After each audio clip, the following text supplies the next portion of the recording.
Jennifer will facilitate a group. We'll come back and share that information and hopefully come to a place where you all, thank you, Catherine, for recording. I forgot to hit that button.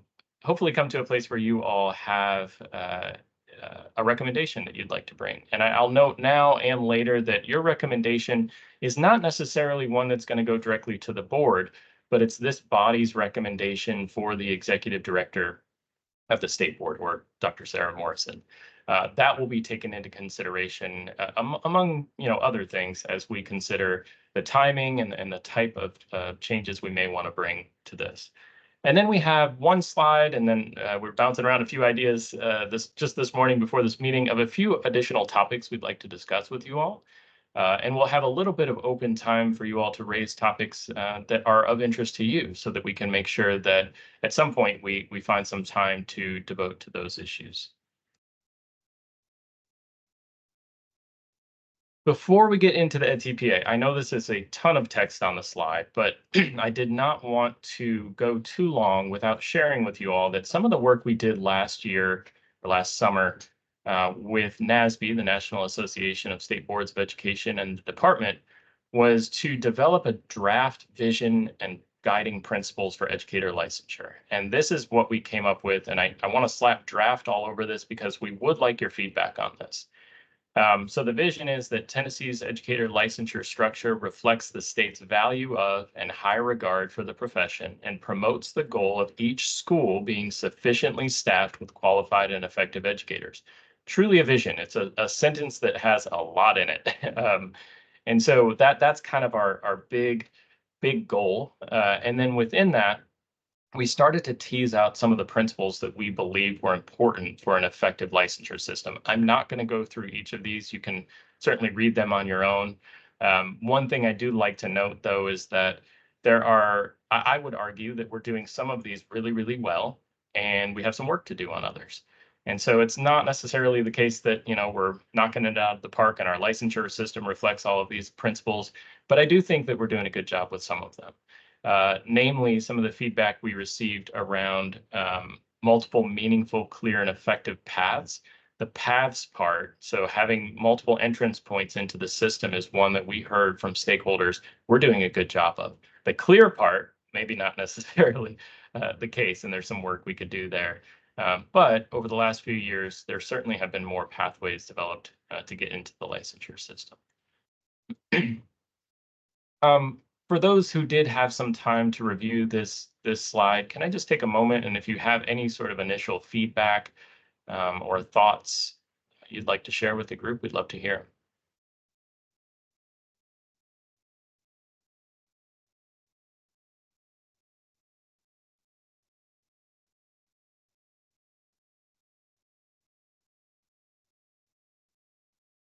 I mean, I think we have to address, some of the issues with that TPA. I mean, and I know our first option is kind of just stay the course. I look forward to kind of discussing other options. Just in our experience at University of Tennessee, Knoxville,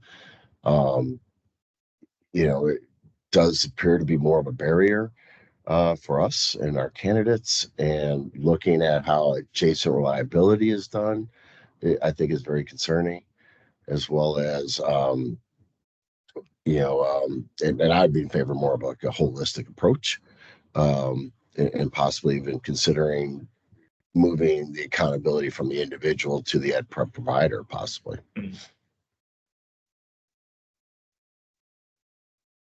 Thanks, David. Any other thoughts on our vision and principles? Yeah, sure. Hi, I'm sorry I wasn't with you all last time. My wife and I had just had a new baby, so I was out on Tennessee's new paid parental leave for public schools. Hey, congrats. Thank you. So my name is Bob Narder. I'm the director of a school in Memphis. We're both we're a charter and school and a neighborhood school in one. So we're a school turnaround. So I have both a school leadership perspective from the last 9 years in kind of a high need community, but we also for the last few years have run a small kind of alternate route, if you will, EPP, focused on public Montessori schools, because that's our model. So I have kind of both hats of perspective now, and it's really illuminating to me because as a school leader, over the years working in Tennessee's accountability environment, the first bullet point under principles is one that I would, adamantly agree with, and the importance of kind of the preparation and the rigor. And there are people teaching in schools who I don't think have the level of preparation needed to help our kids get where they need to do. So I really don't want to see that eroded. On the other hand, we also know as practitioners, the second bullet point, I think maybe this is implying this, that the very best educator preparation program getting you up to the beginning of your teaching is not enough. And so that's why, our teachers are, working provisionally for their first, while they're in their program. And so I think that's a really big part of it. And so the field experience and how that's incorporated into the experience is just crucial to effective preparation. But then last but not least, Michael, the bullet point about halfway down around diversity and representation. It is really, we have to think about how do we have a process that is rigorous, but that doesn't have, I don't want to say arbitrary, because I think that implies something negative about what's been created. But I do think there are barriers to entry to certain groups that want and should be able to teach. And so I think I really like the vision statement. I don't know that I could really add anything to it. It's just a matter of how those principles are balanced, sort of the rigor and the representation and sort of lowering of barriers of access. It's sort of the tension between those things. And I really think that second bullet might be the answer to it, which is the pathway, right? So it's not so much that it's not exclusively through a high stakes assessment at the front end that might weed out people prematurely based on certain test-based indicators, but how in their first couple of years of experience, we can make sure that their performance is reflecting the level that's needed. So I think those would be the three things I would draw together from this. Thank you so much. That's great, Bob. And I'm just going to add on the 8th bullet, principles is easy to explain and well communicated. I'm not certain it's easy to explain because there are so many pathways and nuances to the pathways that it's actually challenging. And I find myself going to sort of the toolkits that are provided to help me articulate as a director of schools, which lane are you in? What are we doing?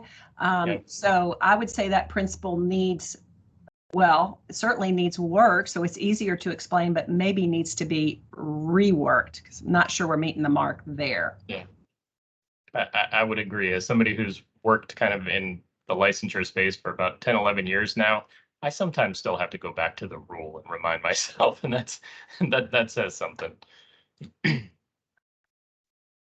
Okay, so thank you all. Please, on your own time, if you do want to kind of dig into this a little more and share any feedback you have. This isn't necessarily something we need to publish, but it does just give us a nice sort of set of guiding principles for this group's work. And that was really the intent. But we want to make sure you're involved in the process.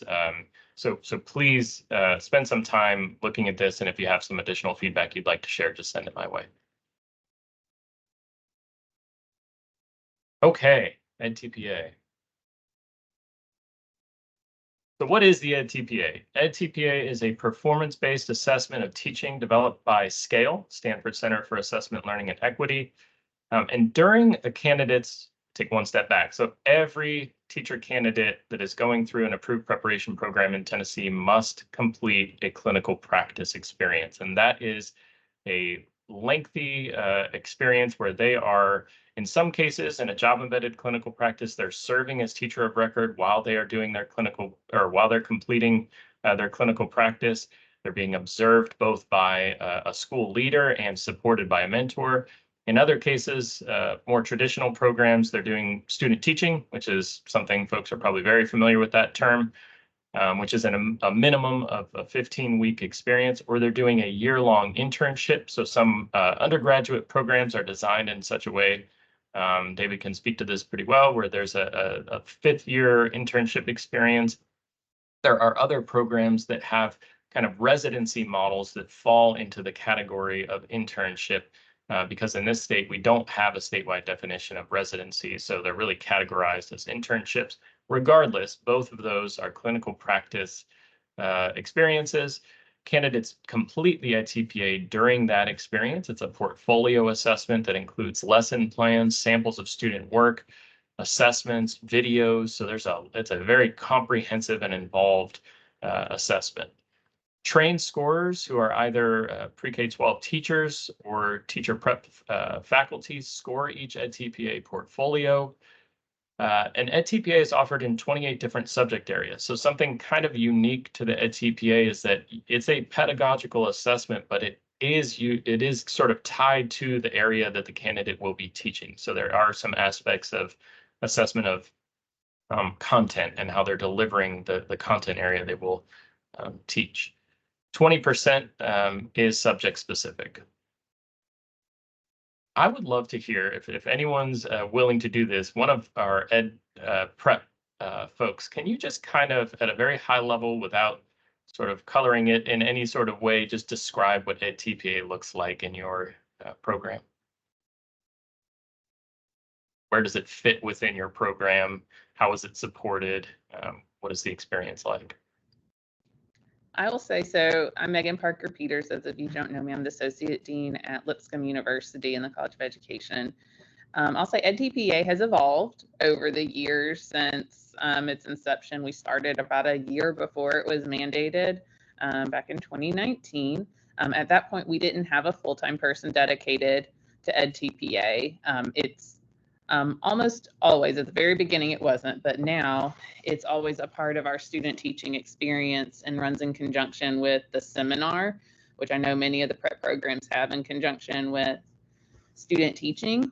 And so for the first half of the final semester of a program, our candidates come to seminar, and that first half, it's almost exclusively dedicated to EdTPA support, going through the 3 tasks. So I'll say, for those of you not so familiar with the 3 tasks, there is a huge background contextual piece with the lesson plan. Then there's the video component that I think most people are familiar with, that performance piece. And then the reflection and analysis that comes in task 3. There's 15 rubrics, 5 dedicated to each of the tasks. And I'll say, we chunk it for our candidates. So each part of seminar leading up to their submission date, they have dedicated time to work together on the different pieces of EdTPA. They submit about mid-semester, and that's intentional so that if we have anyone who comes back and does not pass on the first time, they do have time to resubmit, because it is a graduation requirement for us, as well as obviously a licensure requirement. But then I'll say they move on in most cases to the second half of their student teaching semester. That said, like I said, the first half, it's almost exclusively EdTPA content, which we've had to give up quite a few, in my opinion, very important pieces of the seminar experience that for the past few years, our candidates have not been receiving, or at least not as deeply as prior to that experience when we were doing our own in-house performance evaluations as a part of the culminating experience. So that's kind of in a nutshell what it looks like at Lipscomb. I appreciate you sharing your experience. I know I kind of put you on the spot there. Anyone else, maybe even from the district perspective, want to share your experience with EdTPA? What it looks like for you?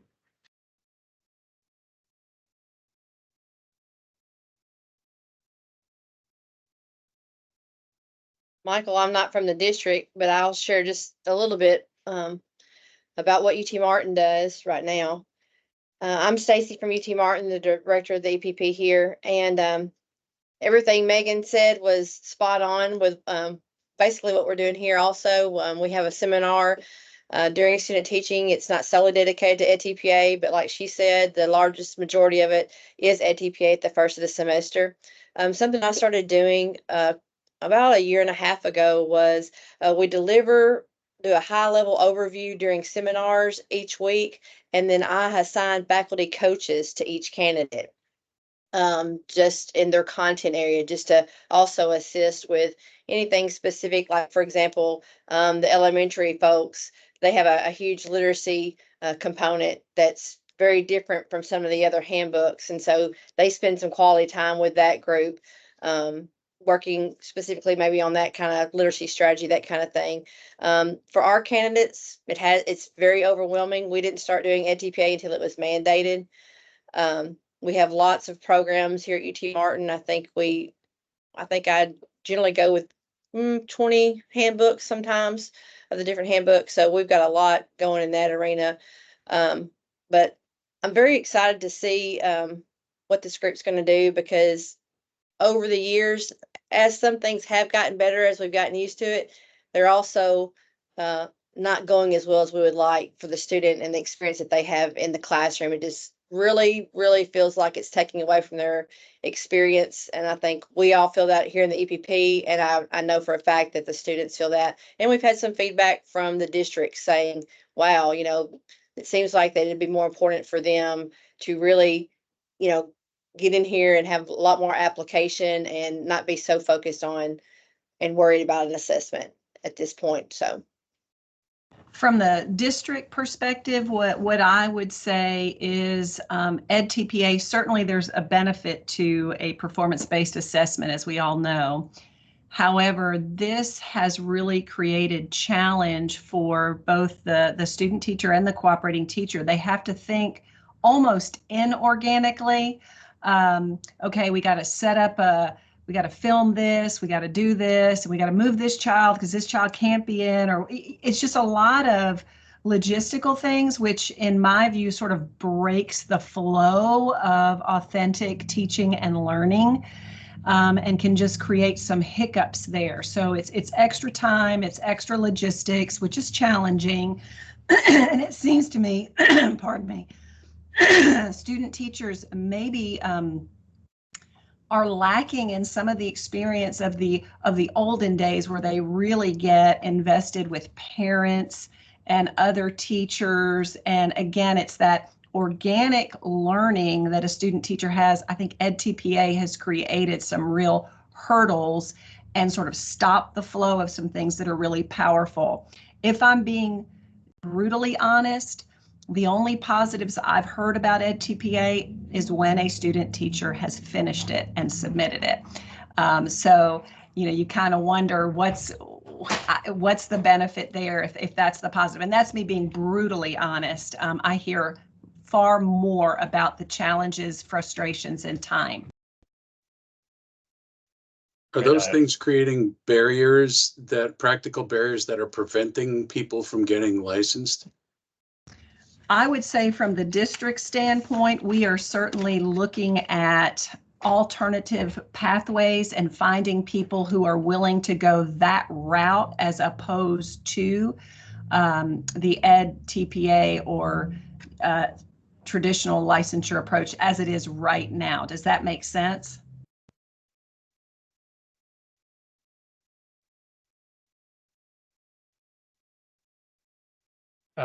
Okay, so I want to make sure we do have time to go to some of the other content, but before we do that, let's do Ula, Megan, and Bob, I think, had a comment, and then move on.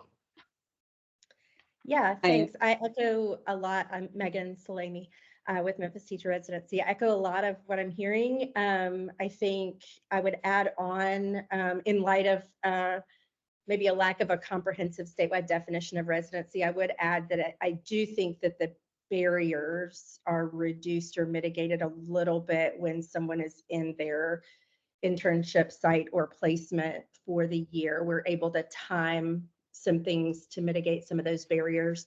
But no doubt still I'm hearing everyone's providing a lot of intense support to get people over a hurdle, and we are as well. So that is true. I think something that hasn't been acknowledged yet that I would love to name is that as a educator prep provider organization, EdTPA does provide me a way to look at coursework. And so as we consider and the input to coursework to output, right? So I think as this group considers potential alternatives, TEAM, for example, would not provide that. It wouldn't provide me a way to look at our coursework quality for a set of data, for a set of students, and how that coursework maybe impacted performance in a school-based setting. And so I am curious.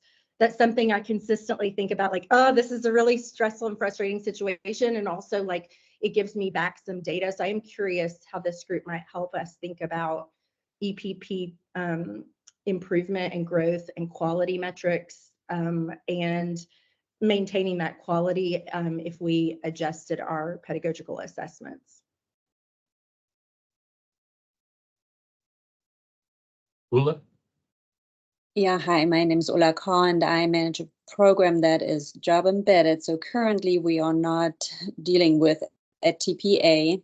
However, my experience with it lies in having been a scorer of TPA portfolios for world language teachers way back in the past, which I personally enjoyed, but I can certainly second what many of you have said, that it is a very comprehensive portfolio and requires a lot of time, both on the district side and the EPPs, and to prep it right, to execute it correctly, and to get the most out of the experience.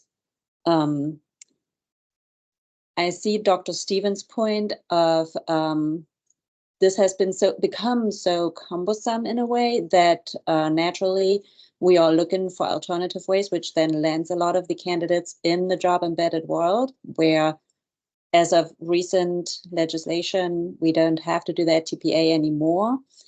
In my current world of job embedded, I am actually thankful that it's not a part of our assessment anymore, because it would be a double dip, since our job embedded candidates are being evaluated on a day-to-day almost basis, just like any other regular teacher in the classroom.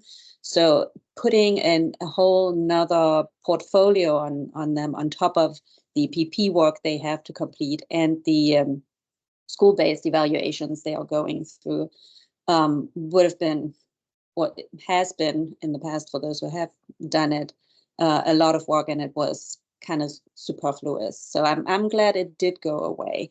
But I do see the value of it, certainly for the academic core areas, certainly as opposed to having a multiple choice, 100 questions, culminating assessment at the end, or even writing as essays, and a portfolio that's so much more practice-based shows much better if somebody has the skill set to run a classroom effectively.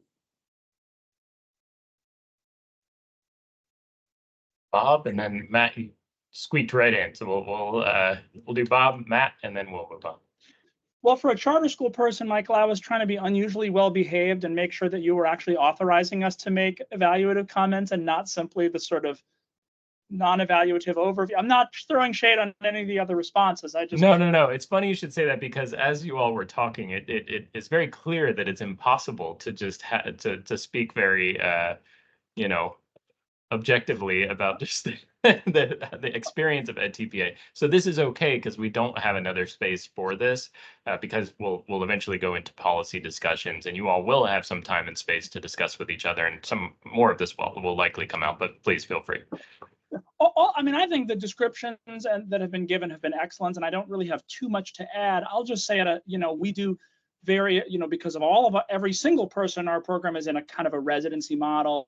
We have adapted we have some one-on-one and some small group supports, on a weekly basis around EdTPA too. But all I want to say is that on the one hand, originally, when we first got into this, but as a citizen and an education policy wonk or what have you in general, I thought, oh, this is going to be a great step forward. What a great concept, and then there's a lot on paper and in theory that I love about this approach, as opposed to kind of the older model of assessment.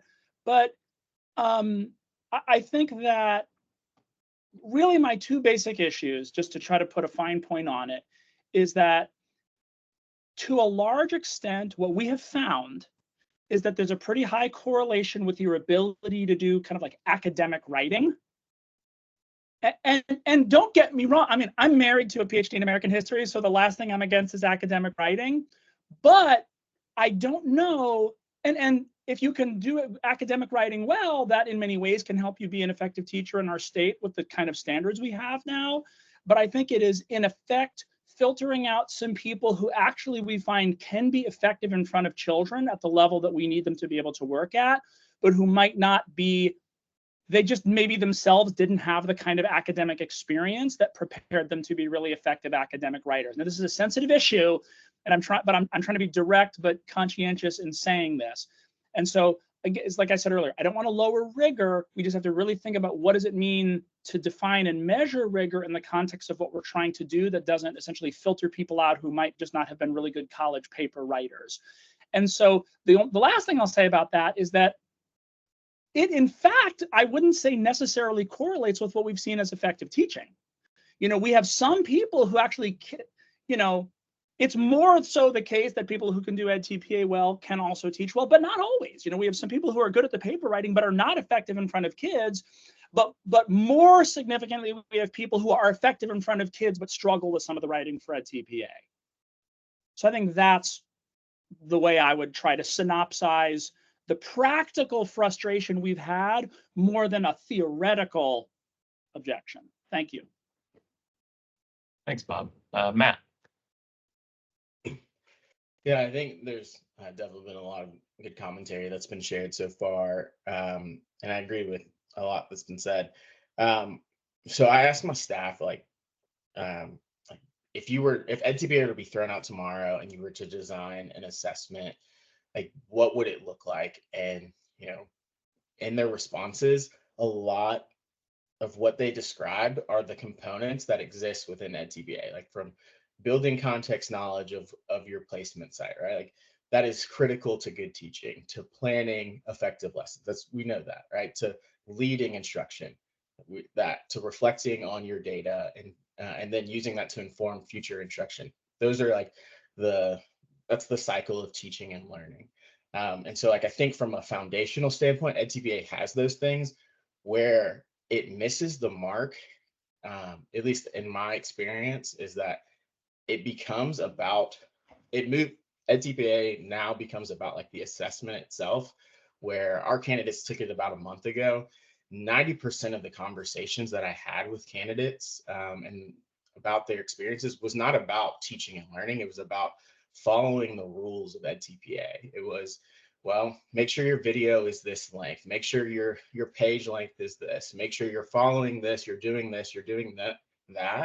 And when it becomes about the assessment and no longer about the teaching, then I think we're missing the mark. And I'm part of a EdTPA Facebook group, and I would say that 100% of the questions asked in this Facebook group are about, am I doing this correctly so that I don't get coded and they throw out my submission?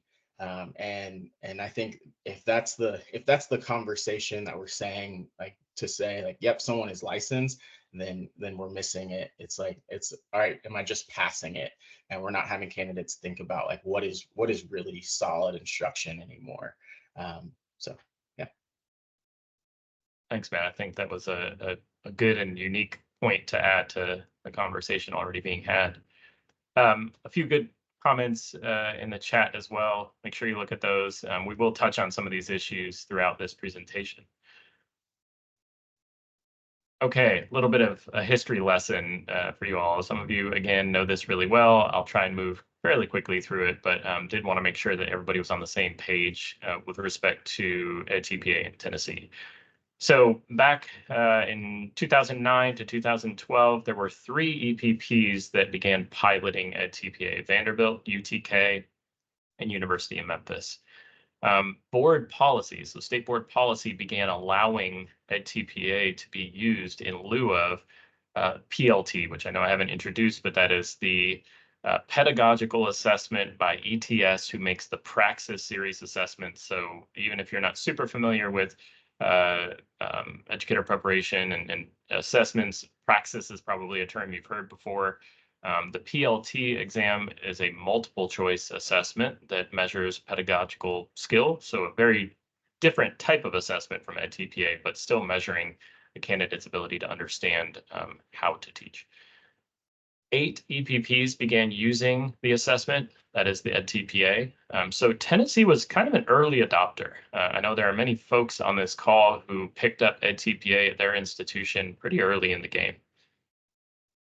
In 2016, the board passed an update to the professional assessments policy, really putting a stake in the ground around EdTPA and showing that the board truly valued the assessment.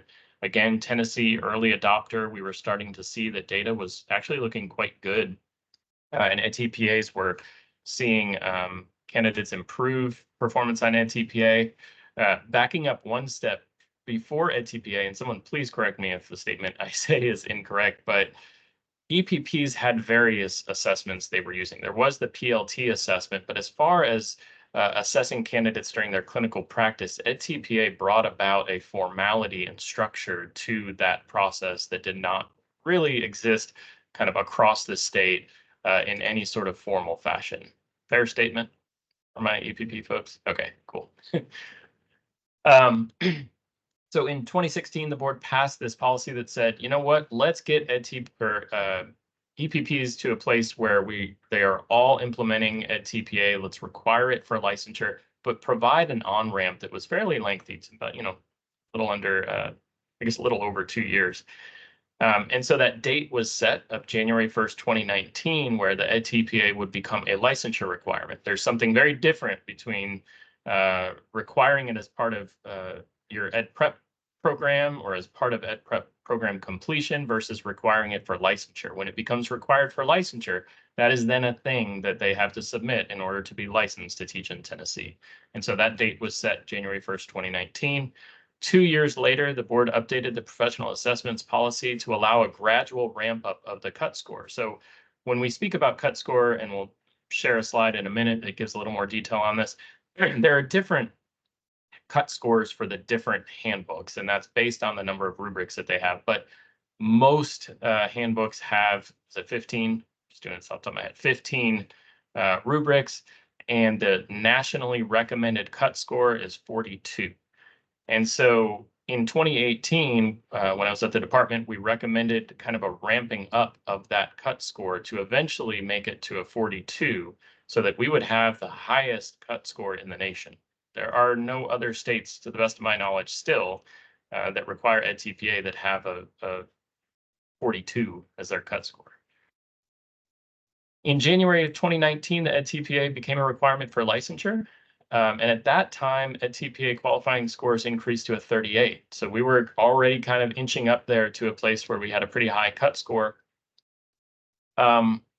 And then the board kind of took a look at this and said, well, hold on a second. This was, just a few years later, a recognition that maybe we didn't have to go all the way to that nationally recommended cut score.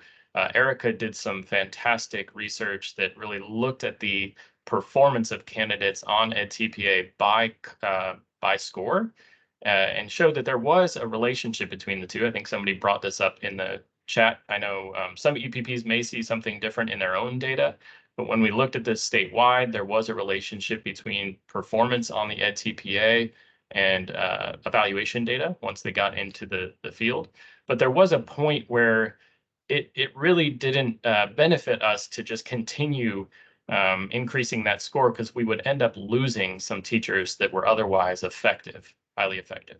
So the board did pass a policy that kind of stopped that gradual increase and at 40. And so on most handbooks, the cut score is 40, still is today. And then just last year in February, the board voted to remove the EdTPA entirely for candidates completing a program with a job embedded clinical practice.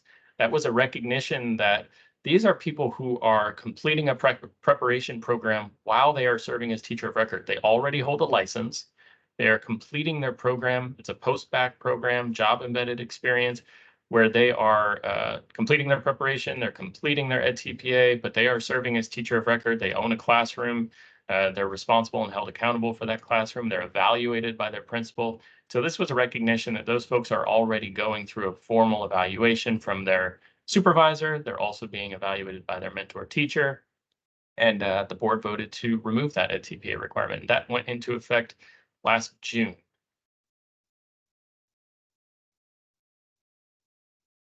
So this is what I was speaking about just a moment ago. So each row represents handbooks, the number of rubrics that the handbook has, the range of possible scores. And then this was kind of that gradual ramp up where the board landed as far as cut scores. So you can see that there was a pretty aggressive approach to increasing the cut score to have one of the highest in the nation.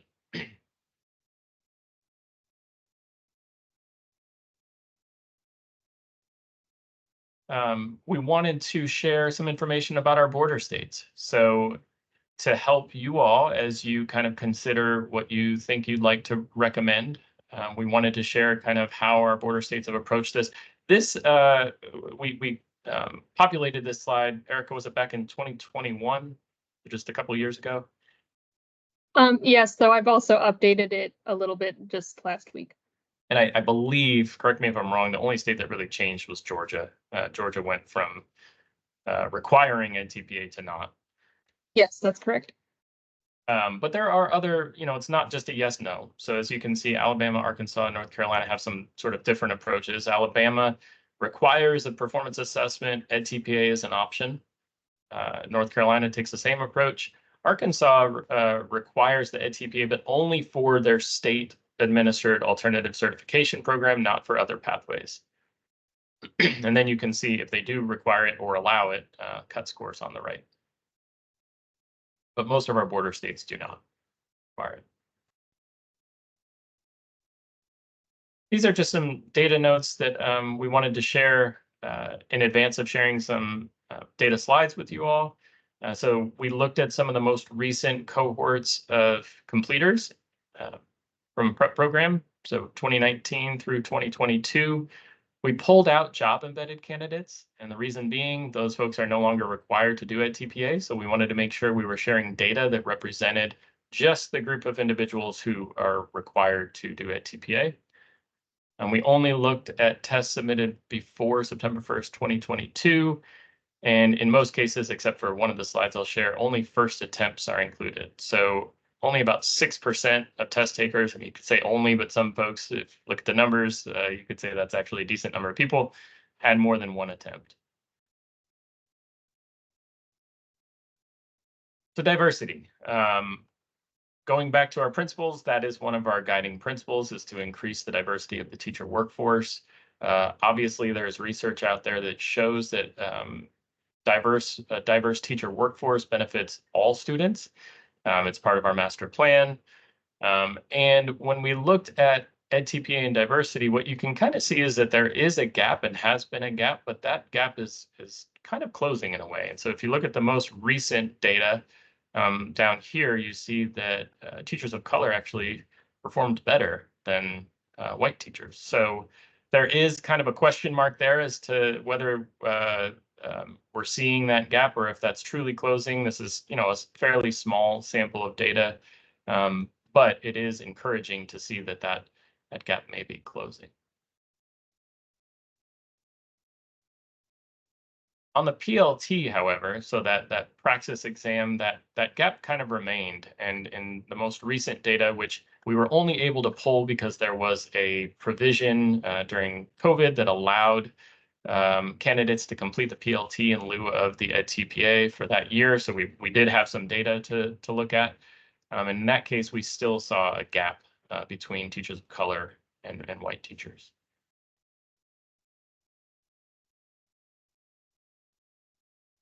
This slide shares some information about individuals who passed EdTPA on their first attempt versus those that did not, and their performance in the classroom. So when they actually were employed, in observation, in value-added data, first year value-added data, and their first year level of effectiveness, which for those who don't know, the level of effectiveness score combines their observation data, value-added data, and an achievement measure.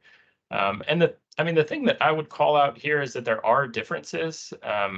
They're not, in my mind, super significant. It's a fairly small difference. But anything else, Erica, you'd call out on this slide? I'm also, by the way, just pulling you into this, and I didn't tell you I was going to, but I'm glad you're here. I just note that this data is descriptive in nature because we don't have a random sample in this case. This is everybody who did the EdTPA in the years that we're looking at. So doing something like a a conventional test of statistical significance on this would not necessarily be appropriate. Instead, we need to evaluate it on the basis of this is descriptive data, and is this a large enough difference for us to be concerned about this? Yeah, good point. Now, you can certainly take into consideration that there's cost associated with that TPA. There's time, there's cost. So the fact that anybody is having to kind of retake it, I'm sure some of our EPP folks can talk about the challenges with that. Okay, we are going to dig into our policy discussion. Jennifer, Taylor, if you want to help me out. We will kind of go through each of the options. I know you've seen the slides, and so what we're going to do here is just share some of the pros and cons. Let me go through these first two. I forgot I've got these slides here, and then we'll bounce around a little bit. We'll share some of the pros and cons, and then we'll break out into groups and have some discussion and come back. Before we do that, I told you all last time that we surveyed stakeholders with NASB. We wanted to share some of the feedback that was received from those stakeholders. It was about 65, I believe, individuals, kind of a group like this, right? A mix of districts and EPPs and advocacy groups, but this is what folks had to say. So praxis content assessments and EdTPA were most frequently noted areas of concern among university respondents. Respondents noted that the EdTPA was a barrier for pre-service teachers. These quotes were actually quotes from the survey. So the expectations of this evaluative system don't match the expectations and requirements of the classrooms they are working. One respondent noted, I have seen qualified pre-service teachers fail, which keeps them from getting licensed. In a time when we are needing more teachers, it is frustrating to have qualified and promising teachers blocked from entering the workforce, especially when they are meeting the expectations of the districts they are interning in. And some other folks noted misalignment between assessment requirements and licensure pathways. So a TPA is required, and we talked about this a moment ago, required for student teaching and internship pathways, but not for job embedded or out of state. So just this notion that there's kind of a lack of sort of equity between these two, or these few pathways. And just a reminder to ground us, current policy requirements, EdTPA is required for candidates completing a state-approved EPP with student teaching or internship clinical practice. EdTPA is no longer required for job-embedded candidates, and out-of-state educators for which pedagogical assessment is required may submit qualifying scores on either the PLT or EdTPA. Now, the purpose behind that and the reason why we're not requiring EdTPA for out-of-state candidates is one, because as you saw, many of our border states even don't require EdTPA. And EdTPA, especially in Tennessee, typically requires significant support from a preparation program. So if you can imagine folks coming from out of state and being told that they have to do this assessment in order to get a license and they have to work with a Tennessee EPP, that would be a kind of a logistical nightmare. And so we do allow the PLT assessment, though some pathways from other states do not require pedagogical assessments at all. So if I'm an educator from another state that holds a professional level license, I simply just transfer that professional license to Tennessee and I get a professional license here thanks to fairly recent legislation that passed. Okay, I know we're covering a lot, but clinical practice. So that is a huge component of this. We can't really talk about licensure requirements without also talking about clinical practice requirements. And so we wanted to give a little bit more detail about the requirements in Tennessee. And as you'll see, a couple of the recommendations, the policy considerations are really aimed at tweaking some of the clinical practice requirements. So all Tennessee approved educator preparation providers must include one of the following clinical practices: student teaching, which in policy is a 15-week minimum experience. It has to be in 2 settings. The intent behind that was to make sure the candidates had a diverse experience. So maybe they were placed in a classroom with a high percentage of students with disabilities or English learners, and another type of classroom, or maybe it was a high poverty classroom or a racially diverse classroom, whatever that may be. That was the intent there. But what that means is in a student teaching clinical practice, folks are really only getting, if it's split evenly, 7.5 weeks and 7.5 weeks. And so it's not a super lengthy experience there. An internship, however, is a 1-year experience, they are not serving as teacher of record, meaning they are still working alongside a clinical mentor in their classroom. It still has to be in 2 settings, but at least the time period is a little bit longer there. And then job embedded is 1 year, 1 full year of experience as teacher of record. So I mentioned that earlier. They are serving as teacher of record. They are also being supported by a clinical mentor. They're being evaluated by their principal. All of these clinical practice pathways require a clinical mentor, and below you can see the requirements in policy for clinical mentors. So they have to have an active Tennessee license with an endorsement in the area or a closely related area where they will be supervising the candidate. Makes sense. They have to have an overall level of effectiveness of above expectations or significantly above expectations. That's a 4 or 5 for the prior school year. Not going to want to put a candidate with an ineffective teacher, of course. And they have to have a minimum of 3 years of experience. So we want folks who have been in the classroom for a little while, but not, I don't think that bar is too high. Keep this all in mind as you kind of think through some of the policy recommendations.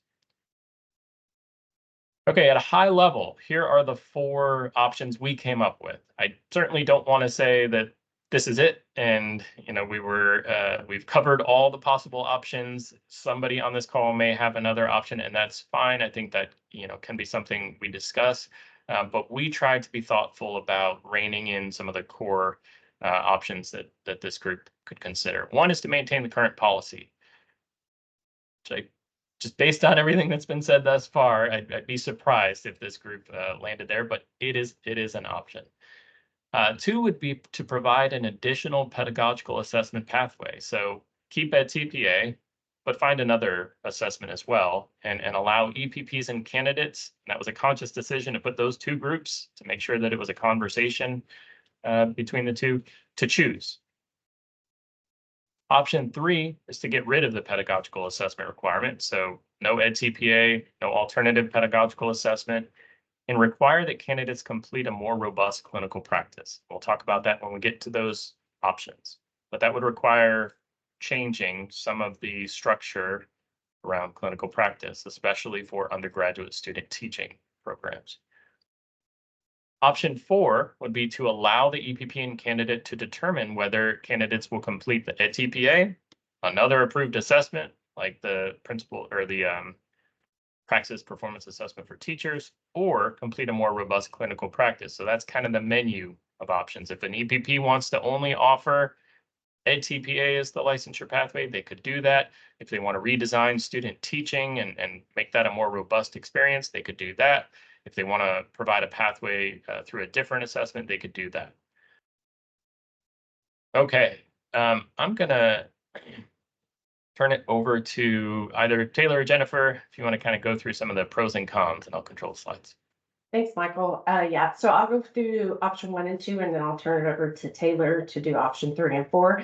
But if you have other thoughts of pros and cons, feel free to put those in the chat. These are just some that we were brainstorming with, and not necessarily these are the only pros and these are the only cons. So would like to hear your thoughts if there's anything missing.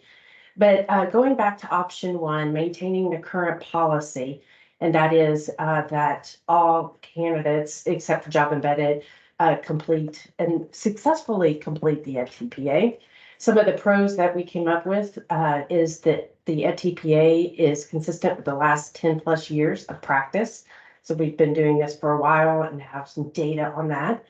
Another pro is there are very clear cut scores with the EdTPA, and it's also nationally recognized. And I know somebody made a comment that it helps with their CAPE accreditation, so I could see that being a pro instead of having to align to EPP created assessment. So that was a really good call out for a pro. Some of the cons, it is $300 to complete it. And if you're not successful, depending on what you were not successful, you could resubmit for one of the 3 categories at $100. Or if you had to do a total overdue, it would cost $300. So it can be quite expensive. There's misalignment between assessment requirements and practice that we've seen. The time devoted, as some of y'all were mentioning, it does take a lot of time, and that required seminar class has been pretty much overhauled to deal with a lot of TPA and not time spent on, current practices and what a seminar truly is. And another con we see is it's perceived as a burden and a barrier. And I think we've heard that through some of the feedback this morning. All right, so option 2, as Michael mentioned, is to provide additional assessment and allow EPPs and candidates to choose. We have this EPPs and candidates. I think EPPs can determine if you want to offer all options or just one particular one, or you let your candidates choose which one. So let's say the candidates were able to choose and they took the TPA and they weren't successful and they were like, no, I'm done with the TPA. And then they could go try a different option as, as a possibility. So some of the pros provides a secondary option for those, especially if they're struggling with one particular type of assessment. It does maintain the formal assessment requirement. For licensure, there is familiarity with concept of an assessment for licensure purposes, and these options would be nationally recognized if we did look at the, let's say, the TPA and the PPAT, for example. We're not suggesting it's PPAT, we're just using that as an example. So some of the cons for option 2 would, it is no guarantee that an alternative assessment would address the concerns, such as the time it takes to complete the assessment, the cost, and the alignment. The portfolio format remains the same, which has been an issue with TPAs we have seen and heard this morning. And then again, the cost. And if I'm not mistaken, I think that the TPA and PPAT are the same cost. If I'm not, or the PPAT may be a little bit less, I'm not sure, but nonetheless, it does come at a cost. And then I'm going to turn it over to Taylor to do option 3 and 4. Thanks, Jennifer. We'll also echo Jennifer's comments, and that if you have additional thoughts, please put them in the chat. So option 3 and 4 would be a bit more robust in change, just as far as like the agent of change. But they would include some potential shifts to the clinical practice. So increasing the minimum length of a clinical practice to 1 year. So student teaching would go from 15 weeks to 1 year. A lot of EPPs we know are doing this with their residencies, 1 and 2 on those pathways. So for the first semester, they would complete coursework, spend time in the classroom, potentially in a co-teaching situation. And then their second semester, the coursework would be completed and the candidate spends more time in the classroom, co-teaching independently, delivering instructions with more responsibility.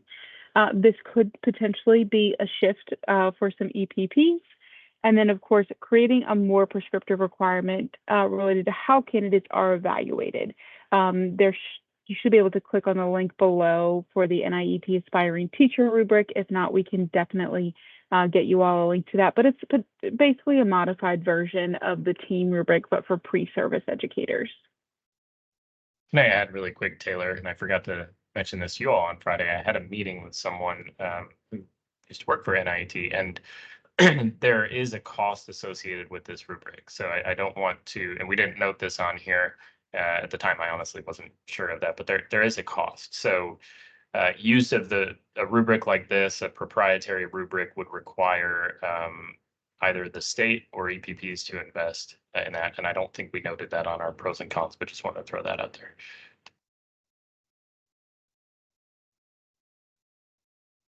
All right, perfect. And going into some of those pros and cons for 3, so this would be eliminating the pedagogical assessment requirement and requiring the more robust clinical experience.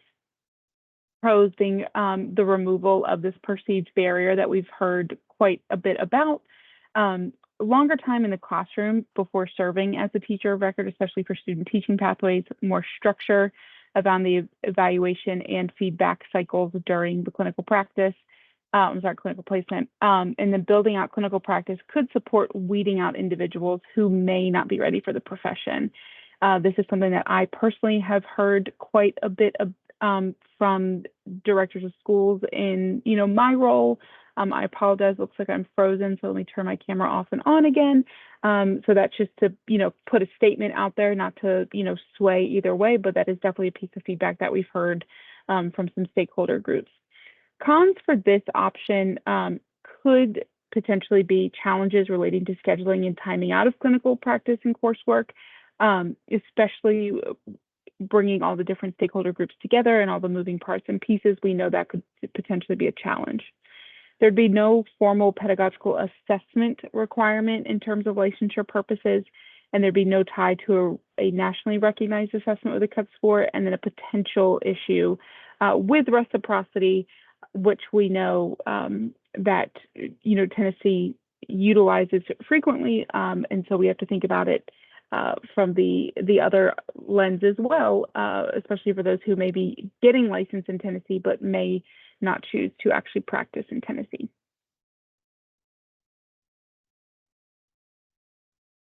And then option 4 is kind of that menu or choice, so allowing the EPP and the candidate to determine whether they will complete the EdTPA, another approved assessment such as the PPAT, or complete a more robust clinical practice is kind of the most individualized option of them all, as well as kind of flexible or menu style if you think about it.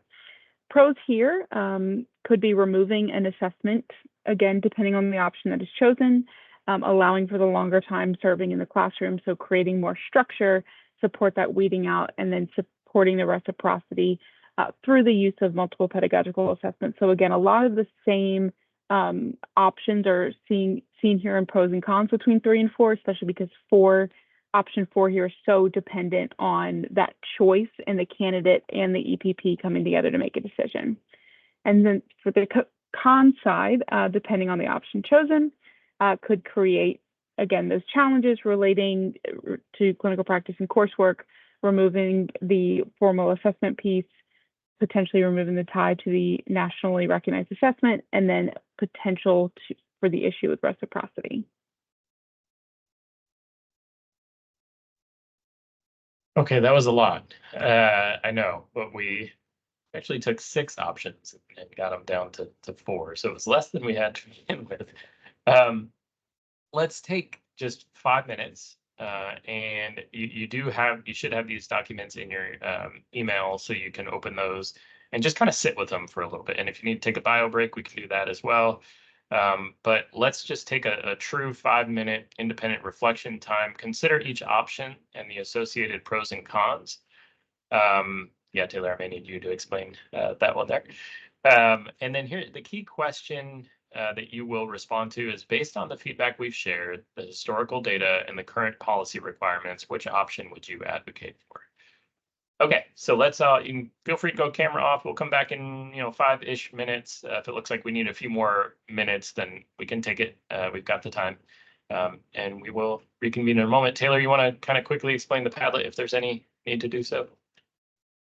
Yeah, so if everyone clicks on the link that I put in the chat, I hopefully made it public to the extent that it needs to be public, but not for absolutely everyone in the world. So Padlet is just kind of like a collaboration space.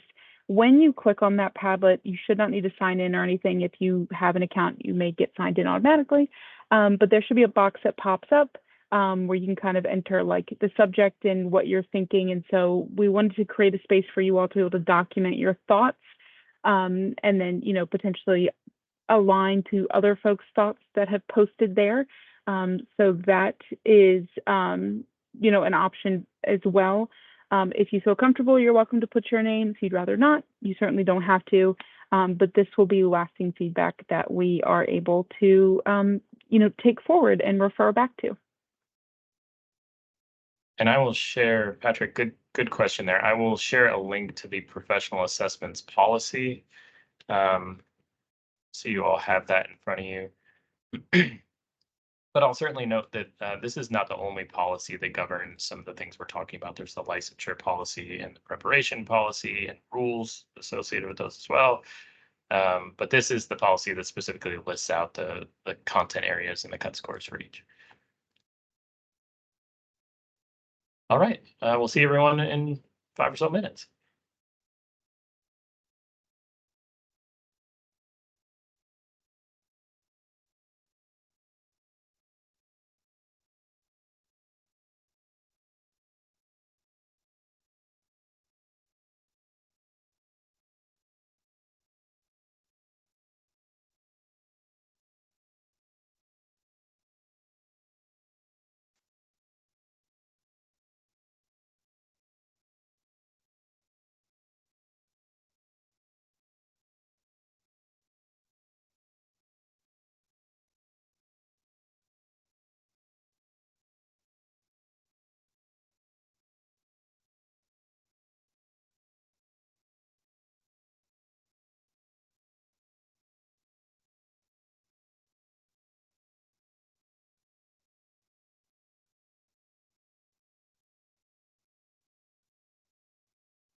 Hey, folks. I'm having a little technical difficulty assigning folks to rooms, so I may just need one more minute.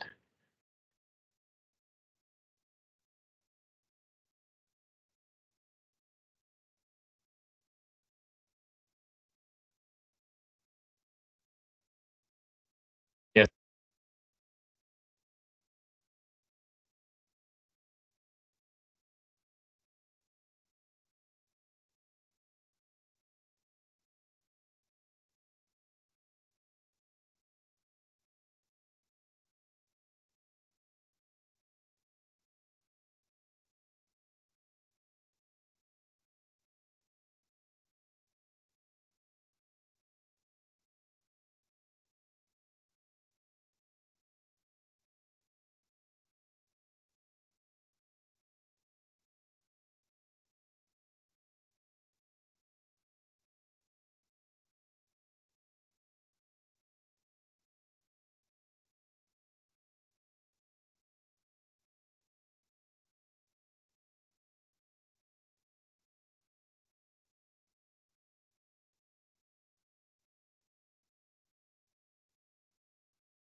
Okay, sorry about that. Got a lengthier break than expected. I had to manually assign everyone to a room, which I actually knew was the case, but it was a little more involved than I thought it would be.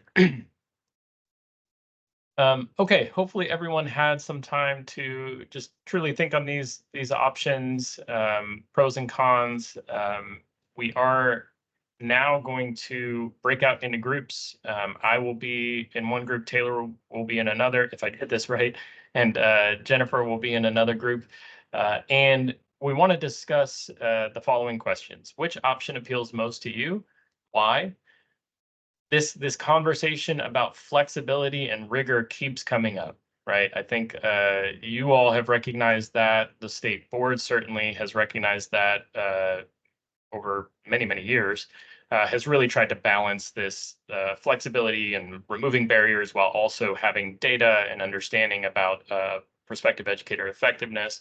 So do you feel as though this option provides an adequate balance of flexibility and rigor and is responsive to stakeholder and state board interests? So you heard about stakeholder interests. You've heard some of that on this call. You understand where the state board kind of fits in all of this and the vision and principles there. Do you think that option aligns with all of that? And then kind of thinking ahead, what would be required of EPPs, districts, clinical educators, teacher candidates if this option was approved? So I want to recognize that it's going to be really difficult for you all to talk about potential policy options without getting into the weeds and getting into the details of the logistical challenges and some of that. But just be careful that you're not letting that totally dissuade you from saying this is what we think is right. Those logistical and implementation conversations can certainly happen after the fact. But I want to be mindful of the fact that you need to note those. We need to put a pin in some of those things so that we're not ignoring them. Okay, so we will see if I did this right. There are 3 rooms. We've got 7, 8, and 9 people in each. And I'm going to hit open and we will see what happens. We're going to spend about 10, 15 minutes in here, by the way.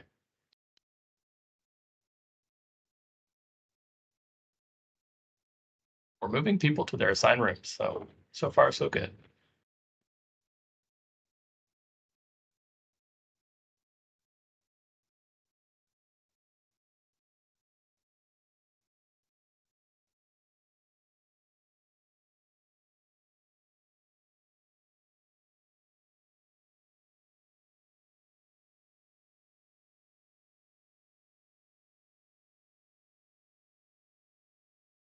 Oh no.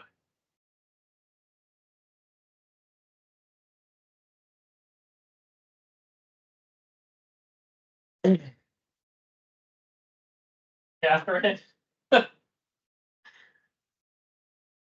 I'm not in a room.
Oh no. I don't know where I am. Okay, so you're in the Rooms. meeting, but you need to close all Close this. rooms. Wait. Yeah, well, my camera's off.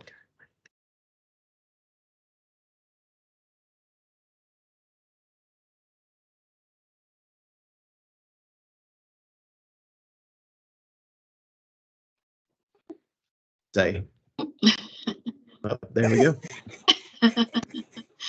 Guys, I was not sure we were going to make it back in this room, so I don't know where we were in some kind of purgatory there for a moment. So, and it looks like we I still interpret don't that have. statement to be an official position by the state of Tennessee that purgatory exists. As a Catholic, No, as a Catholic transplant to the Protestant South, I'm delighted to hear that I'm not alone in that. But okay, Ben was actually in the middle of a fascinating comment when we all bounced, so I don't know if he's going to be allowed to Oh, finish. I am We're just going to have sorry. to fill in, imagine what he was saying. Well, conversation is not over for sure. Did we lose people? Oh no, we've got 2 pages here. Here we go. Is everyone back? All the groups are back. Okay, good. Sorry. Apparently getting to a point in my life where I'm a little struggling with technology here. Anyway, great conversation in my group. I know I was chatting with Taylor and Jennifer on the side, and it sounds like you all were having great conversations as well. So why don't we just take turns sharing some of what we heard. I'll be happy to go first, and then Taylor and Jennifer, if you all want to go. But at a high level, my group was kind of split between 3 and 4, more or less. Megan Parker Peters brought up a good point that option 4 sounds appealing, but there are still some unknowns. Stacy talked about that as well. What would this mean as far as how clinical practice would need to be structured? The potential cost associated with use of a more structured feedback tool in clinical practice certainly has to come into the conversation. But generally, some folks like that flexibility while also maintaining the rigor. But there was an equally strong argument for option 3. Option 3 being more consistent. If all EPPs are moving to a place where clinical practice is more robust and the same tools are being used, it kind of maintains that flexibility while also getting rid of some assessments that we know have some issues, as you've heard today. So those were kind of the 2 big conversations we had. We started to delve a little bit into, potential curricular changes that would need to happen for EPPs if that clinical practice needed to be built out more. Team, what did I miss? Anything in particular you'd like to highlight that I didn't say? Okay. Taylor, I think you were group 2. Sure. Our group had a very robust conversation, and I think similar. It started off with the option of 3 and 4, kind of leaning with that. So we had quite a bit of conversation aligned to those 2 options. And I think towards the end, we kind of shifted really to thinking through option 3 and what that would look like as far as, the idea of that kind of conversion point of flexibility and rigor, thinking through all of that while also thinking about choice as well, and providing that choice piece, especially in option 4, would allow that kind of trust and partnership between districts and EPPs.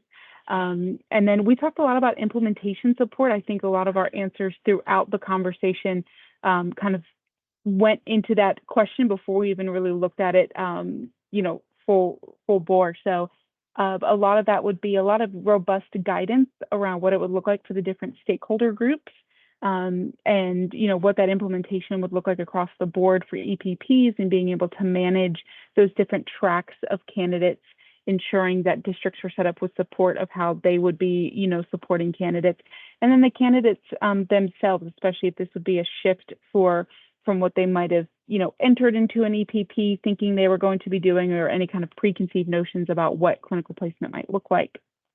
Additionally, just to kind of wrap us up here, some things that we thought would be really great would be that districts would kind of, especially if we're thinking through kind of that weed out procedure, which sounds so terrible, but in practice, can really be a strength in allowing candidates to identify if this is truly the path for them, and if it's something that they could feel they are successful on.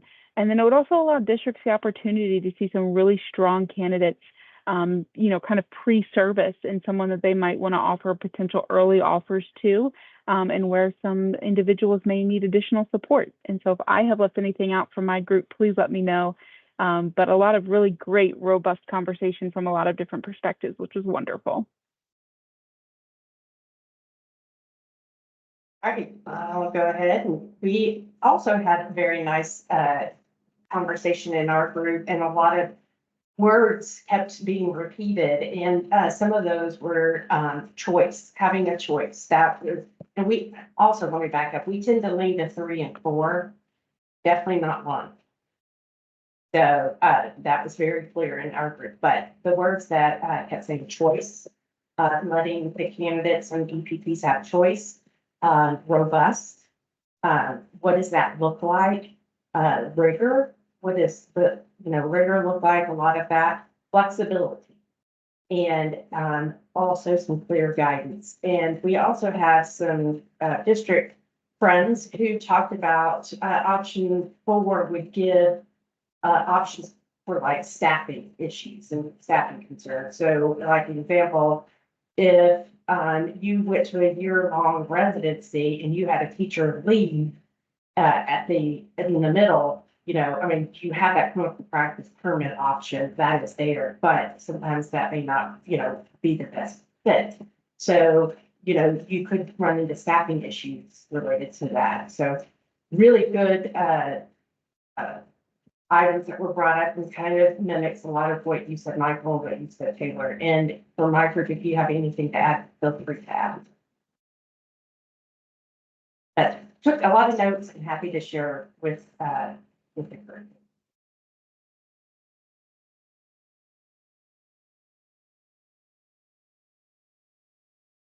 Okay, so thank you both. It sounds like there were kind of similar themes that came out of all the conversations. Fair to say that it didn't sound like anyone was really advocating for option 1.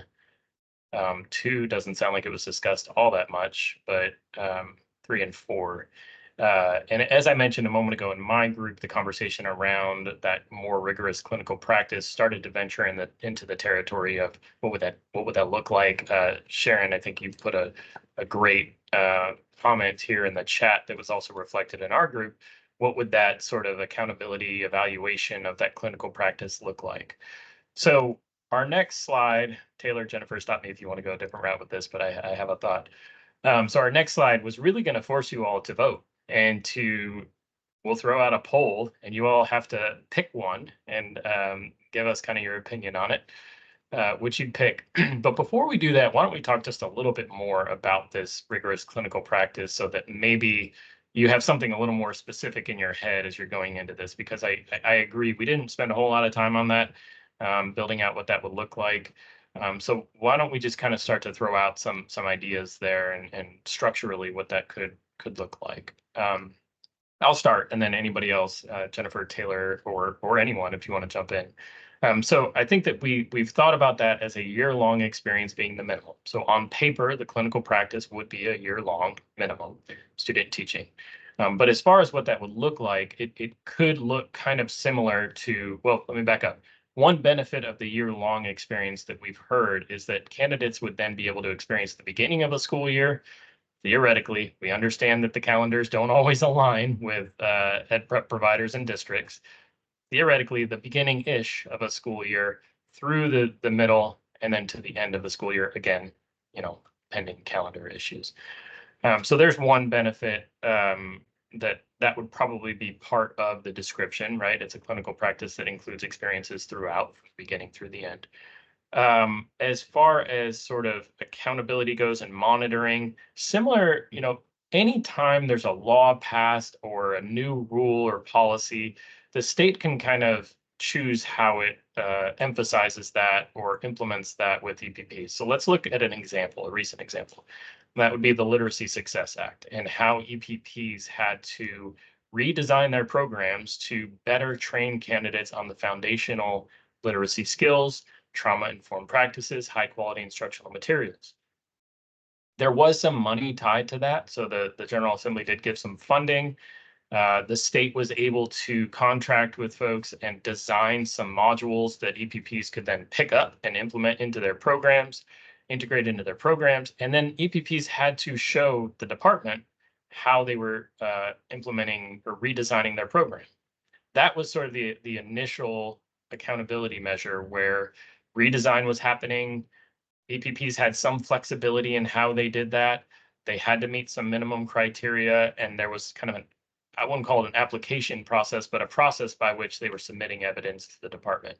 I could see a world where this kind of takes a similar shape, where there's some kind of an on-ramp. So whatever, we discuss as far as some of the minimum requirements for a year-long clinical practice, there's some sort of an on-ramp. So it's not something that could happen tomorrow for a lot of the reasons people brought up, but there would be some minimum requirements that would have to be met. Then EPPs could say, well, here's how we've whether it's option 3 or 4, right? We're going to have some candidates go through this more rigorous clinical practice, and this is what it looks like. And these are the tools that mentors are using during that practice. Or option 4, I'm sorry, that would be option 4. Option 3 being we get rid of all the pedagogical assessments, and here's how we've redesigned all of our programs. That would kind of be what that would look like. Now, on the rubric side of things, so the tool that's being used, I think that is still very much an open question. We gave an example, but we are not experts. This is not something we've spent a ton of time digging into. I think there would need to be some time spent on the front end to figure out, now that I understand a little bit more about the costs associated with those, the training involved, which is a good thing, right? If we look back to the team rubric and how that team rubric was first introduced, it was supported heavily by training and bringing folks together around norming on that rubric. The same thing would, in an ideal world, happen with a rubric that is being used for pre-service teachers and clinical mentors.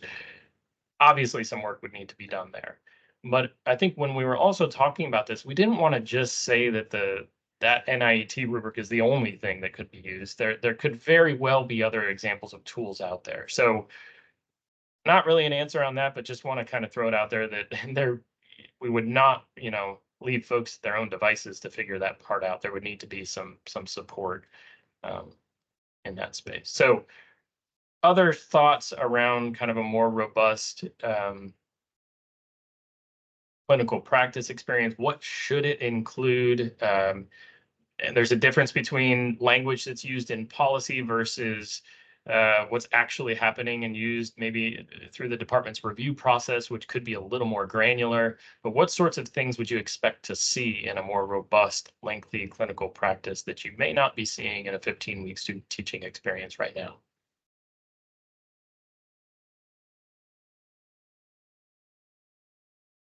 Ula, I'm sorry if anybody else has their hand up. I'm just now looking at that. Two things pop in my mind first when I hear robust clinical experience. One being the idea of gradual release. So anywhere from observing a veteran teacher doing their thing with, certain points to look for, all the way to teaching classes bell to bell themselves, and anything that happens in between, I think would constitute a robust experience. And then also we have ranges of licensure, K through 12 or 6 through 12, etc. So whatever the setting is, it should reflect the endorsement's grade span that the candidate is going for. So maybe at least 2 different settings. That's great.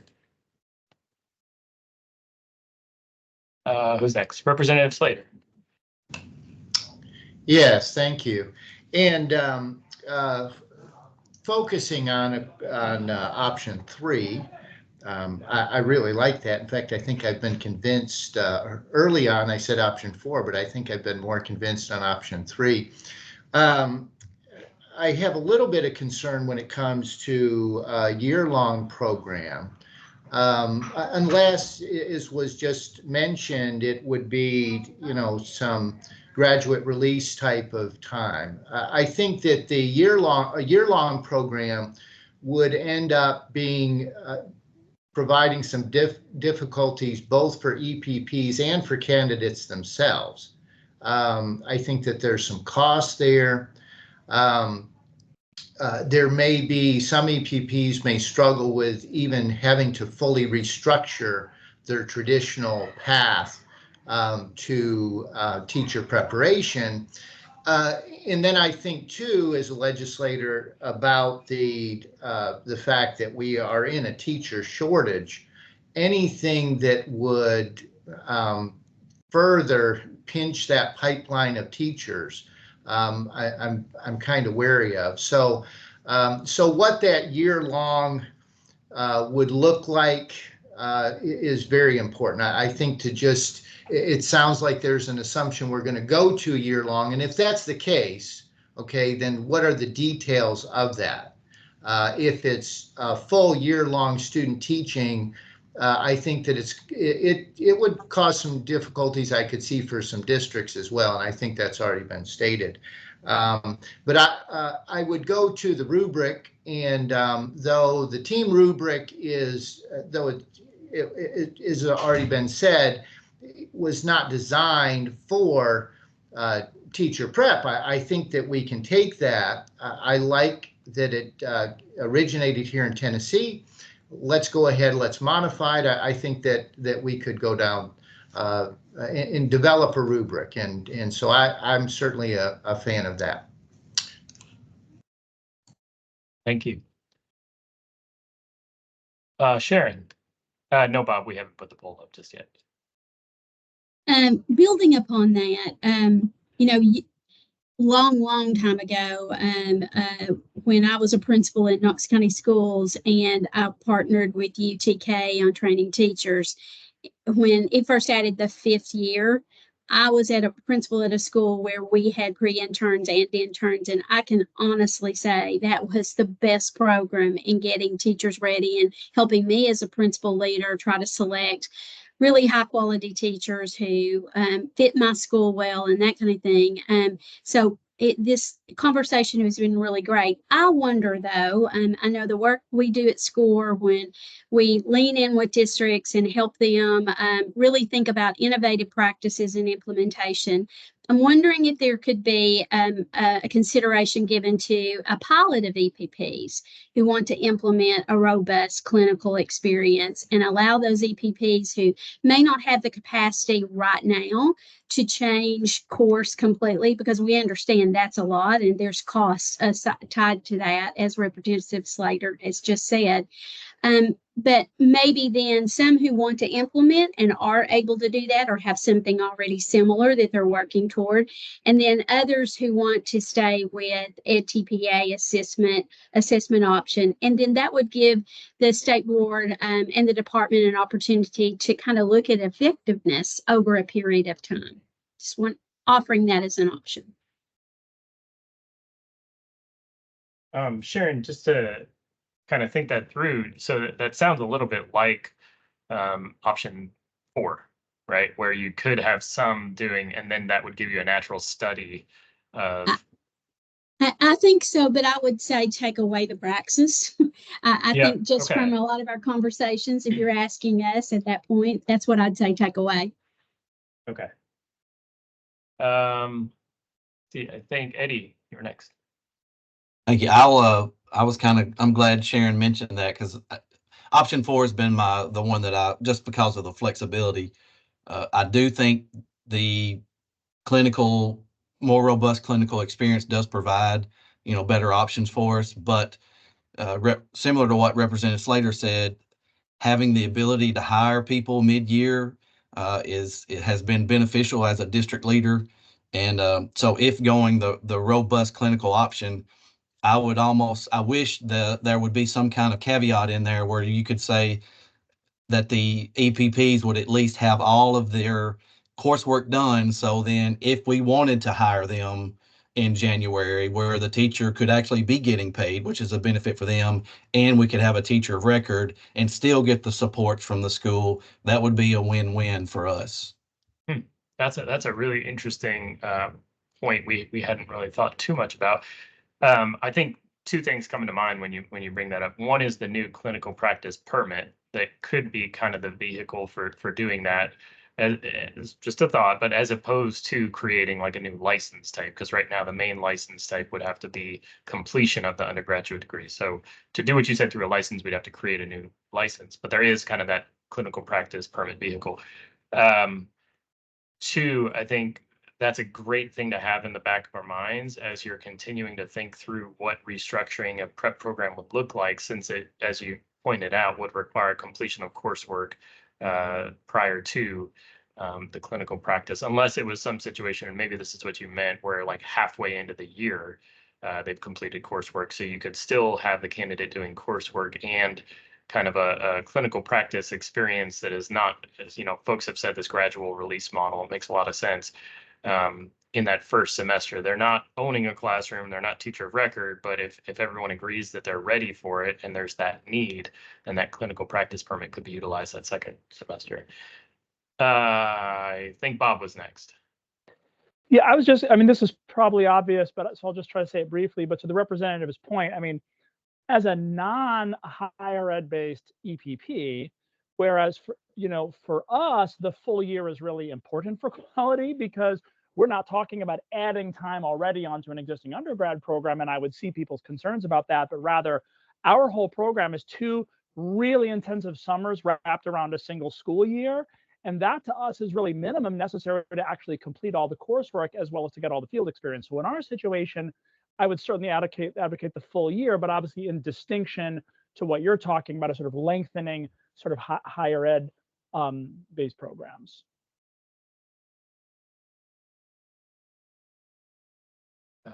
Dr. Stevens. Yes, a couple things. One, to think about that robust program, I think it's very important to ensure that teacher candidates have expectations around how to respond to students' needs in a teaching and learning situation. How do I intervene when I realize this lesson has fallen flat for 2 or 3, or I realize through some prior assessment they're not quite there? Flip side, what do I do for those students who are clearly at a different level of understanding? So that differentiation piece in real time is extremely important for a successful educator, knowing how to respond, what moves to make.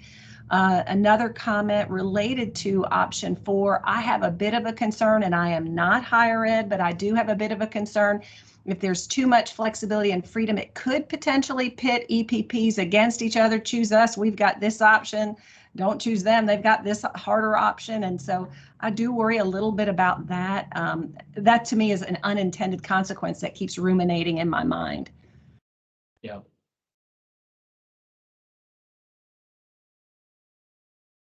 David. In our group, there was a lot of discussion around option 4, but that decision would be the EPP's decision. Not that discount the value, the experiences, and the background of our students. However, I think collectively on this screen, we probably rival about 500 years of experience in education. And I think that would be a decision for the EPP in terms of what option they wanted to pick. I understand that might cause some, hey, this EPP is doing this EPP is doing that, but what's wrong with that in terms of that and that experimentation and that innovation? If UT Martin's doing something different than UTK, and UT Martin is producing better people at the end of the year, guess what I'm going to do? I'm going to pick up what UT Martin's doing. And just like my good friends at ETSU and Lipscomb and all the others on the screen, Yeah. And we do have the internship program. Thank you, Sharon, for the shout out. And we also have that at the undergraduate level too. But it's the internship, because there's also policy that districts can recognize internship as a year of experience Purposes, yeah. for salary purposes and differentiated pay. And, they may honor that over another district if they so choose, to hire the person. Yeah. Or if there's that real competition. Patrick, great question you put in here. I think it's one that would need to be considered. What I will say though is, and we had this conversation when we were planning for this meeting, EPPs are held accountable for the performance of their completers, and not just through assessments like the EdTPA. So the teacher preparation report card, the DOE's annual reports that are produced have, especially the DOE's annual reports, have direct ties to their ongoing approval. And the metrics that are prioritized the most in those reports are really focused on teacher performance in the classroom. So EdTPA performance is on there, but if you were to just pull that out, EPPs are still held accountable for whether their folks are getting employed, whether they're having a positive impact on students, how they're being observed. So I think, it is kind of an open question. There wouldn't be that national quality accountability measure that you're referencing. I think that's a really good flag. But there would still be a within state accountability measure that is tied directly to ongoing approval. Okay, so I think a lot of what was thrown out here around the clinical practice makes a whole lot of sense. I think that there would need to be kind of a codifying of what that 1 year of experience looks like. Would need to consider things like gradual release, and probably put that in a policy that defines this. We'd probably want to consider, instead of calling out a specific tool rubric in the policy itself, it would be something like a department approved rubric or a board approved rubric or tool. And then within those guidance documents, and this is something maybe the educator preparation working group could work on and figure out, not necessarily this group, but one that's a little more heavily focused on the within prep experiences, could start to really parse out. Dr. Stevens, I think you were hitting at some of those things that you would want to see in a rubric, and that makes a whole lot of sense. So I think that could be something that another group kind of figures out. So all that in mind, let me share my slide again with my disclaimer that I have already brought up once, but I do want to just flag it one more time. So we're going to put up a Teams poll. David, do you have your hand raised? I just saw it before. Okay, sorry, something just popped up on my screen. We're going to put up a Teams poll. If you are just in a place where you're like, I cannot respond to this, I just categorically do not want to pin myself into one of these options, I understand.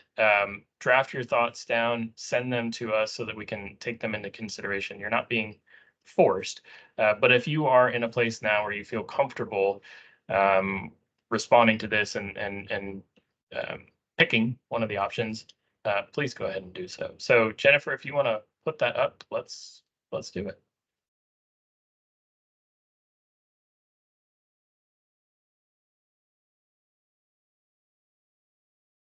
So I am not voting. Jennifer Taylor, it's not voting. Can everyone see that? Perfect.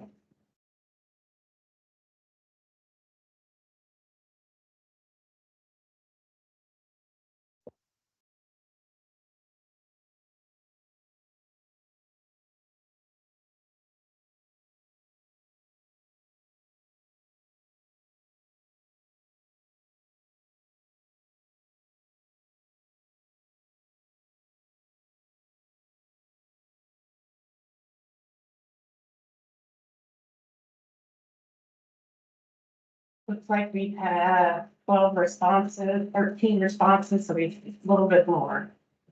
I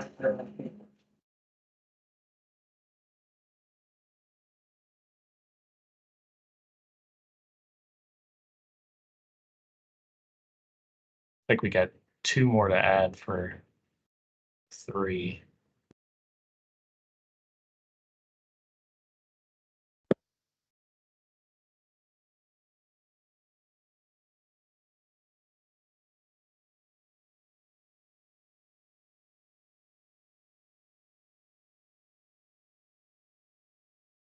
All Okay. right, Michael, can you see the results?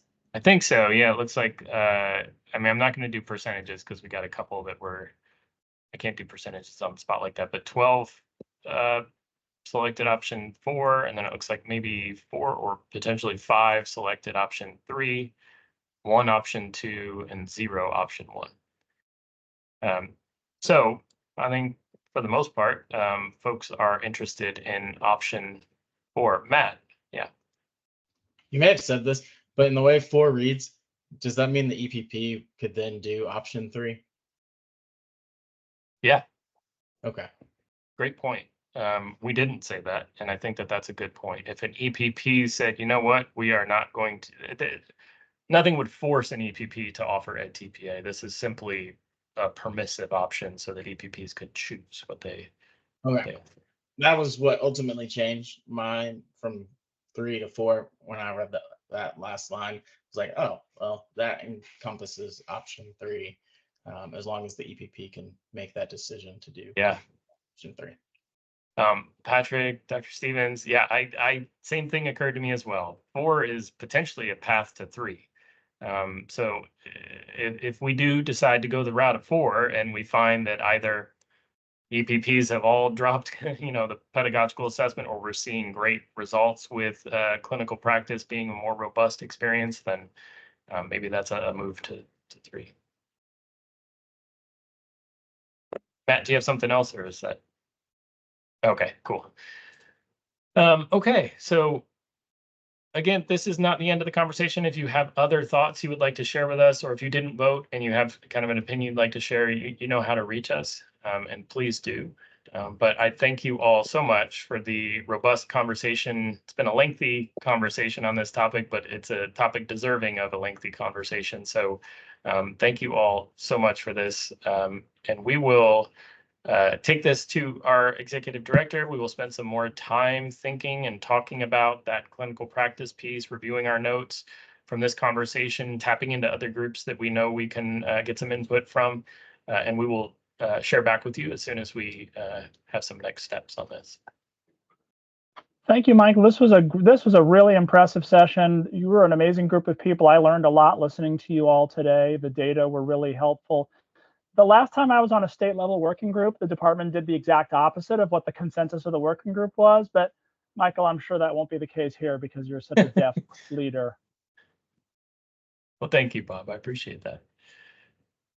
Other topics for discussion. So we have a few things we wanted to just kind of throw out there for discussion. I don't think we'll take up much more of your time, but we did want to flag a couple things.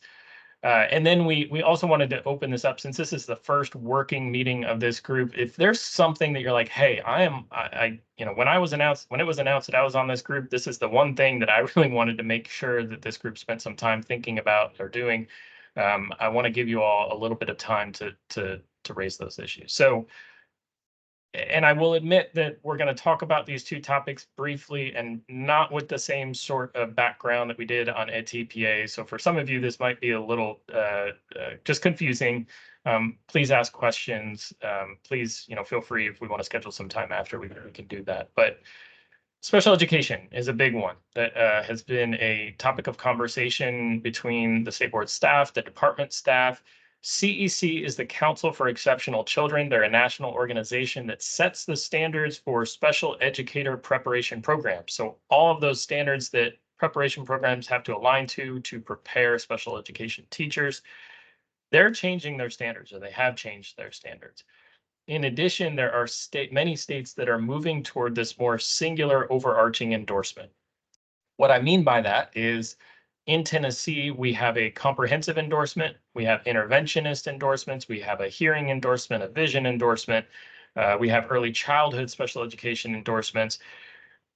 The way that I have understood it, for the experts in here, please correct me if I'm wrong on this, is that the comprehensive endorsement trains candidates to serve students who have more pronounced severe disabilities. The interventionist endorsements prepares candidates to support general education teachers or students with learning disabilities. That's how I was prepared in my job embedded program a lifetime ago. And the hearing and vision endorsements specifically prepare candidates to serve those populations. What I mean by the CEC standards becoming more broad and the states moving to more overarching endorsements is that they are preparing teachers to serve all groups of students. Interesting idea. I see some sort of Taylor, Jennifer, and I have talked about this. We see some pros and cons of this. I will just call out that one concern that I have as someone who's been in the licensure space a little bit is that may not necessarily thank you, gifted and early childhood are call outs still. But the candidates that are prepared to serve students with learning disabilities or support general education teachers in their classrooms with students with disabilities may not be adequately prepared to support students with the most profound disabilities. And so I just want to kind of think through, are we best serving students? Is this a direction that you all, I'm sure you've heard more about this, some of you, than what I've just described. How do you all feel about this issue? What do you know about this issue? What would you like to share with this group? And Taylor, before we do that, Taylor, Jennifer, anything I didn't say that you might add?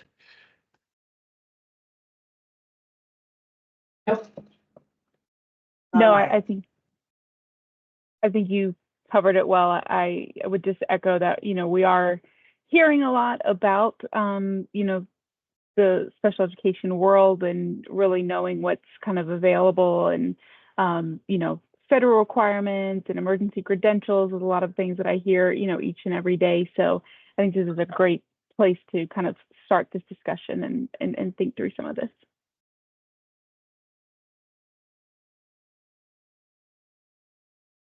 I think one of my fears in being someone who has severe disabilities expertise is that things like what we've seen, in my opinion, with the literacy work in our state is that population's pretty much well forgotten.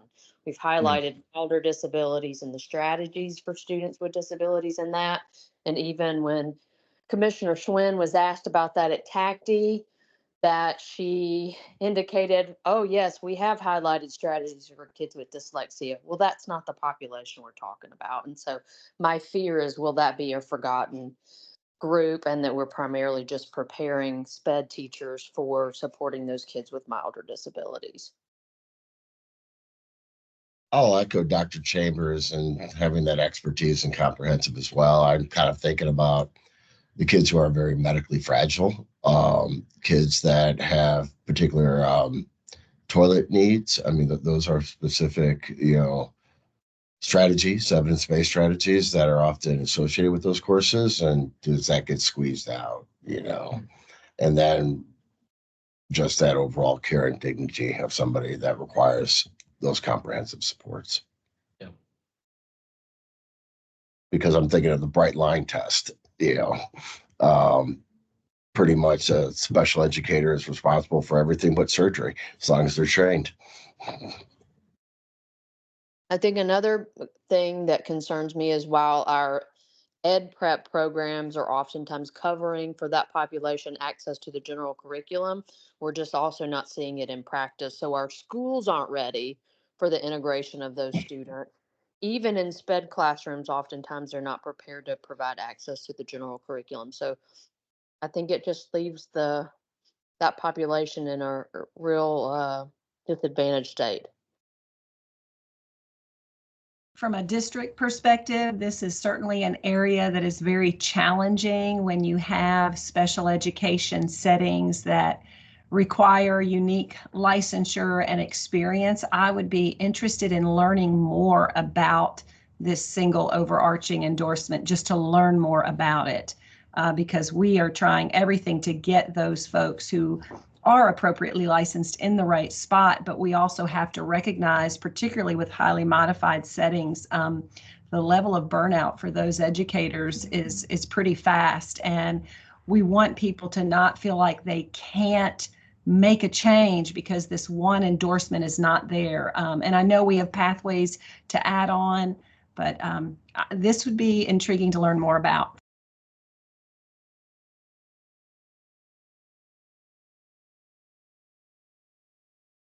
Anybody else have any experience or thoughts on this? Thanks, Jennifer.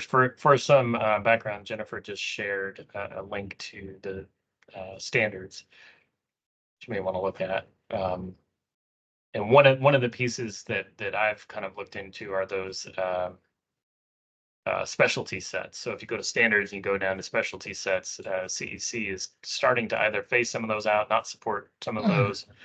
And you'll see kind of what exactly those include, and that might help you understand kind of where the standards are already going, but our endorsements certainly don't reflect that at this time.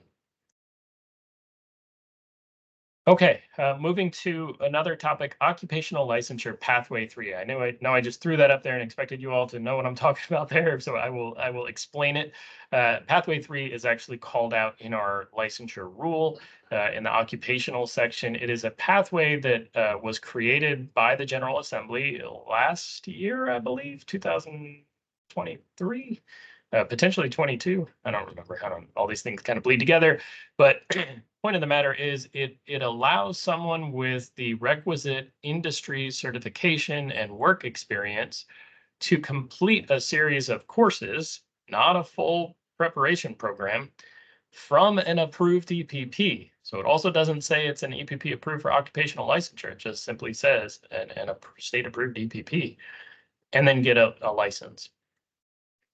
It does not require a completion of a full preparation program. Our question to you all, are these programs now being developed? Because there are a list of things. I don't have them right in front of me. If somebody else does, it'd be great if you could kind of rattle off. Jennifer, you're awesome. Thank you. So Jennifer just actually pasted the rule here. So it says coursework in classroom management,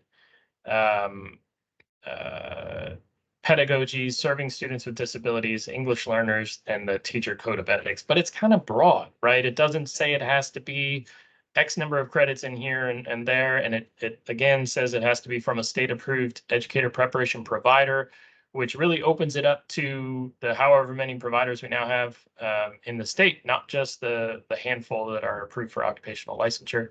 Taylor, good point. It does not allow for a practitioner to advance to a professional license, though if I'm correct, they could maintain the practitioner license in perpetuity now that we've created a pathway for that.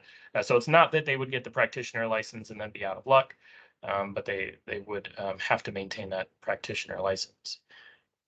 So just to throw that out there, first of all, how many of you all didn't know this was a thing that existed?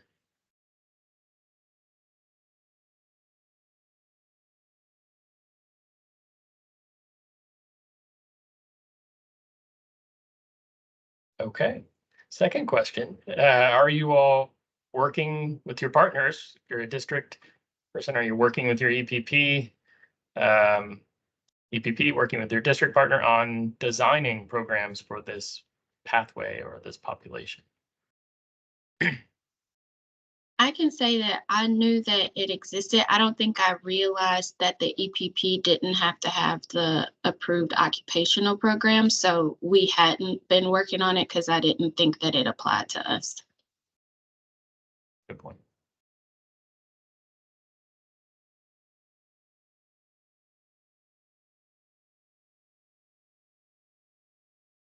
Yes, Annie. Well, my question is, I mean, I guess I just don't understand the difference between like what the actual program requirements are for an occupational license. Because when I've looked at our partners program requirements, it's not that far off or that much more than what I'm seeing here. So I guess that's my question, is I don't really understand the difference. Good question. Because from my understanding, occupational license is not the same requirements for, for the completed educator prep program as it is for someone pursuing a job embedded license for math, for example. At least what I've seen with our primary partners, what they've shared with me about their program requirements. Yeah, that's a good question. Good point. Technically, on paper, the requirements are the same as far as standards go and design of the clinical practice and mentoring, and from the state policy lens, the program would have to be approved by the state. So reviewed by the department, approved by the state board. In this case, it wouldn't have to be. Yeah, Ula, I think is kind of getting at some of this if they can just take some coursework. Gotcha. Yeah, so it's more about a combination of courses being taken as opposed to a codified and state board approved program, if that makes sense. So yeah, look, good point. Occupational programs, especially, I think about UT Martin as an example where UT Martin has really, I think, done a pretty good job paring down their preparation program to really the necessities. And Stacy, correct me if I'm wrong, you've landed on 4 required courses. Is that right? 4 That's right. courses for the Ed Prep program, and I would imagine you cover all of the topics in this rule. So I guess the incentive here is really more for EPPs that are not already approved for occupational prep to be able to start pulling together courses that could support this population into getting a license. So, And if I could also just tack on there, Michael, on the licensure end, I will say from what we're hearing a lot from our educators each and every day is that professional license is still very important for them to hold. It's something that they hold in very high regard. And it changes things under current rules as far as like evaluation pacing and all like that. So it is something that I think educators still very much hold very near and dear as an incentive to want to eventually obtain that professional status.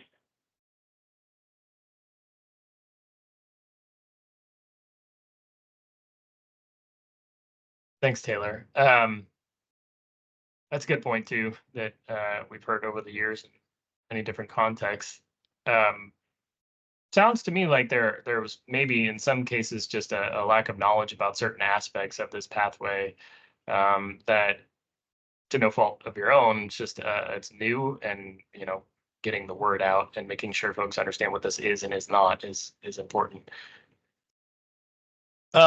Okay, we are hitting 11:30. I think folks are probably getting tired. It's a long virtual meeting, so let's just throw this last question out there. What other topics, and feel free to just raise your hand, what other topics are kind of on your mind that you would like the board and the department to dig in and start to tackle, whether that means we bring something to you all or kind of communicate with you all over email.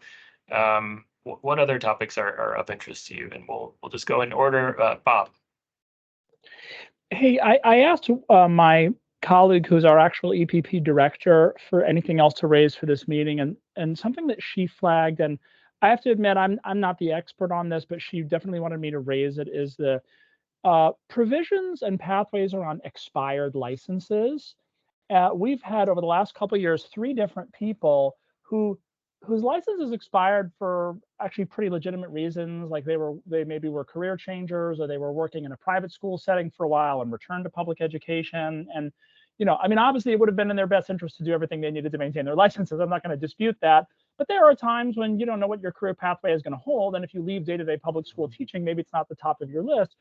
And all 3 of these folks have faced some really substantial barriers to getting their licenses reinstated. And some of these are really good teachers, actually. It actually ties into the EdTPA, because one of them, her university that she did it with, now, when she went back to them and said, hey, would you submit my recommendations so I could get, they said, well, actually, now we require EdTPA, which we didn't back then when you got your license.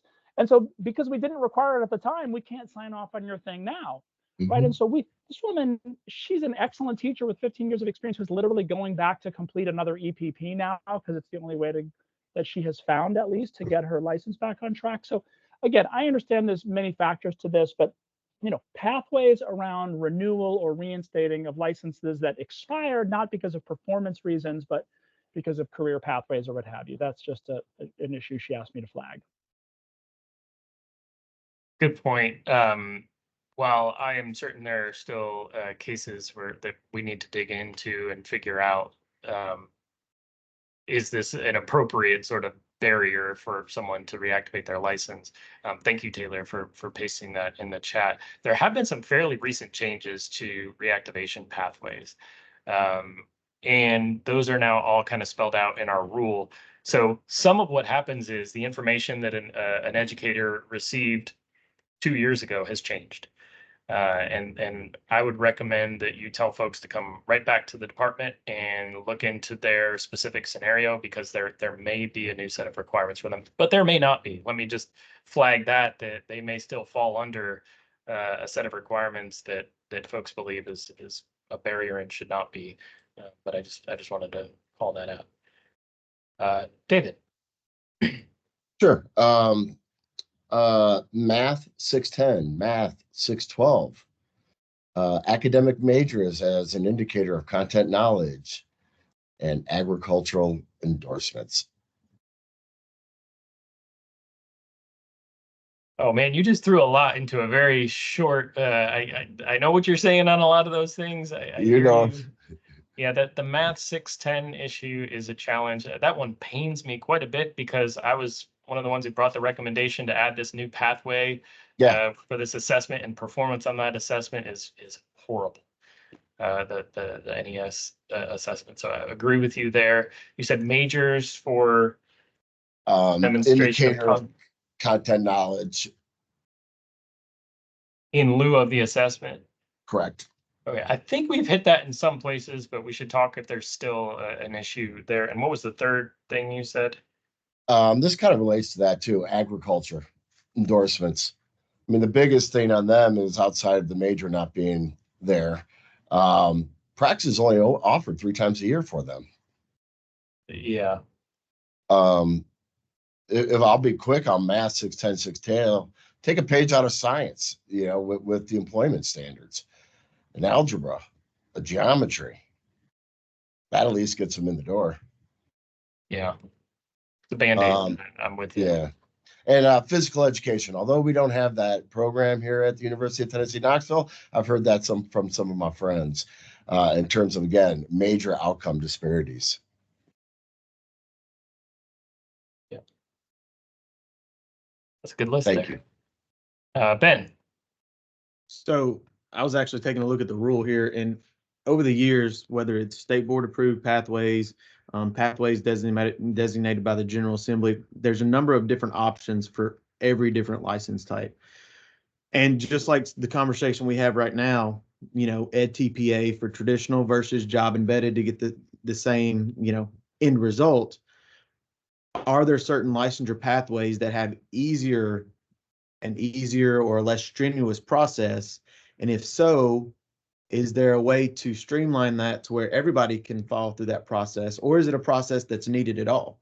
To just simplify everything overall to get away from some of these questions. Well, you don't qualify under this one, but if you go under subdivision 2C, you meet this, this exemption. And hopefully that makes it easier for educators to determine, what do I need, or do I meet the qualifications, instead of having to, call somebody at the department, they have to research it, or just something along those lines, I think would be helpful.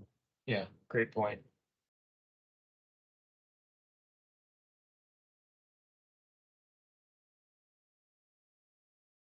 Okay, trying to catch up a little bit. Annie.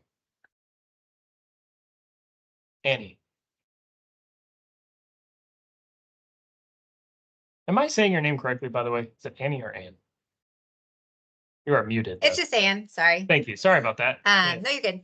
And I don't know if this is the right platform, but I guess 2 things I have concerns about are out-of-state educators that come to us, especially when they have an initial out-of-state license. There's a lot more that is required of them to be able to advance to that professional level. And I know there's always the option, well, just have them advance their out-of-state license and then transfer it in. But for some out-of-state licenses, they have to actually obtain their experience in that state. They're not like Tennessee, and they'll accept out-of-state experience to advance the license. And so it's just, that is a barrier or a burden, I should say, for some of our out-of-state. We want to welcome in educators from other states. We all know that there's a teacher shortage, and so we want to be have opportunities to welcome other people from other states, but that is definitely a burden or a barrier for some of our out-of-state educators, especially where we're located. We're so close to the border of other states that we are often attracting people from other states. And then, it's kind of mentioned before, like keeping the rigor the same for different, leveling the playing field for different, licenses. We talked about the occupational license, it's 4 classes and it's actually undergraduate level classes. So the cost is very different for an occupational license versus pursuing like a job embedded license. And so for us, what we're seeing is just the cost like barrier to get people in the field. Like, David was mentioning, like we want to get math teachers in, but just, asking them to take 18 credit hours of graduate level coursework is a lot more. It's a lot that we're asking people to take on. And, someone can obtain an occupational level license and then take a math test and then get the math endorsement on their license. And they've only had, the occupational coursework. It calls into question, the equality. And so just something to think about. I don't know what the answer is, but just a concern, I guess, that we have. That's a great point. Not one that is, one thing Tennessee does not do is specify the number of credit hours required for a preparation program. So really, which is a good thing. I agree. But I think that your point is a good one, and is one that I think I would probably turn to the EPP community to kind of think through. And it's also part of our approval process. So thinking through not necessarily the minimum credit hour requirement, but the content that prospective educators are being instructed on, and how it aligns to those pedagogical standards in particular. Anyone else have anything kind of burning that they'd like to share? Michael, I put it in the chat, but my admin folks would kill me if I didn't say it, that school counselors aren't under policy considered for an admin license, and they feel like in a lot of ways they're utilized in such a way in their schools, and can have, command over the curriculum. So is there a mechanism for assisting those individuals into becoming administrators in some capacity? Cynthia, I just want to jump in. That is actually that is on the department's list to bring before the board in May. That is just a very small point of contention between Jennifer and I's respective policies. So that is going before the board. Thank you. I appreciate it, Taylor. Matt. I don't know if this is the forum for the discussion, but I've had conversations with Dr. Darius George on the call, and I want to celebrate some of the work that Sharon has done with SCORE in their recent report about the educator labor market. But I was thinking back to option 3 and like the more robust clinical experience and like what would come along with that, and then like the need for like strong clinical mentors, and the difficulty sometimes it is to find those, and like the work that could be done just across the state to like incentivizing folks to earn some sort of credential, and that credential showing up on licenses, like in a really formal capacity, and whether that's tying to salary compensation or something like that, like that there's in the report, it's talking about like just the retention impact that teachers have for like the professional growth, and I think like we could really develop great teachers and then also keep great teachers by doing that. So those two things kind of came up today as we were talking about option 3. Yeah. Love it. Other states definitely put dollars behind clinical mentoring. It can be expensive, but I think you're right that it definitely incentivizes folks to take on those kind of pseudo leadership roles that have a lasting impact on the profession and students.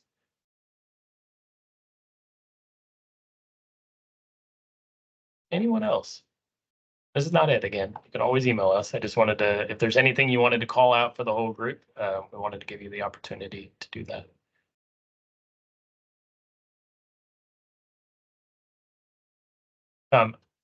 Megan, I see your comment about the reading specialist endorsement. That's also a good point. We've had some conversations about that, so it's on our radar, especially around the Literacy Success Act and the appropriate sort of teacher leadership roles that support that work and what's needed there. So good point. And also just the assessment that's required being aligned Okay. to standards. Yeah.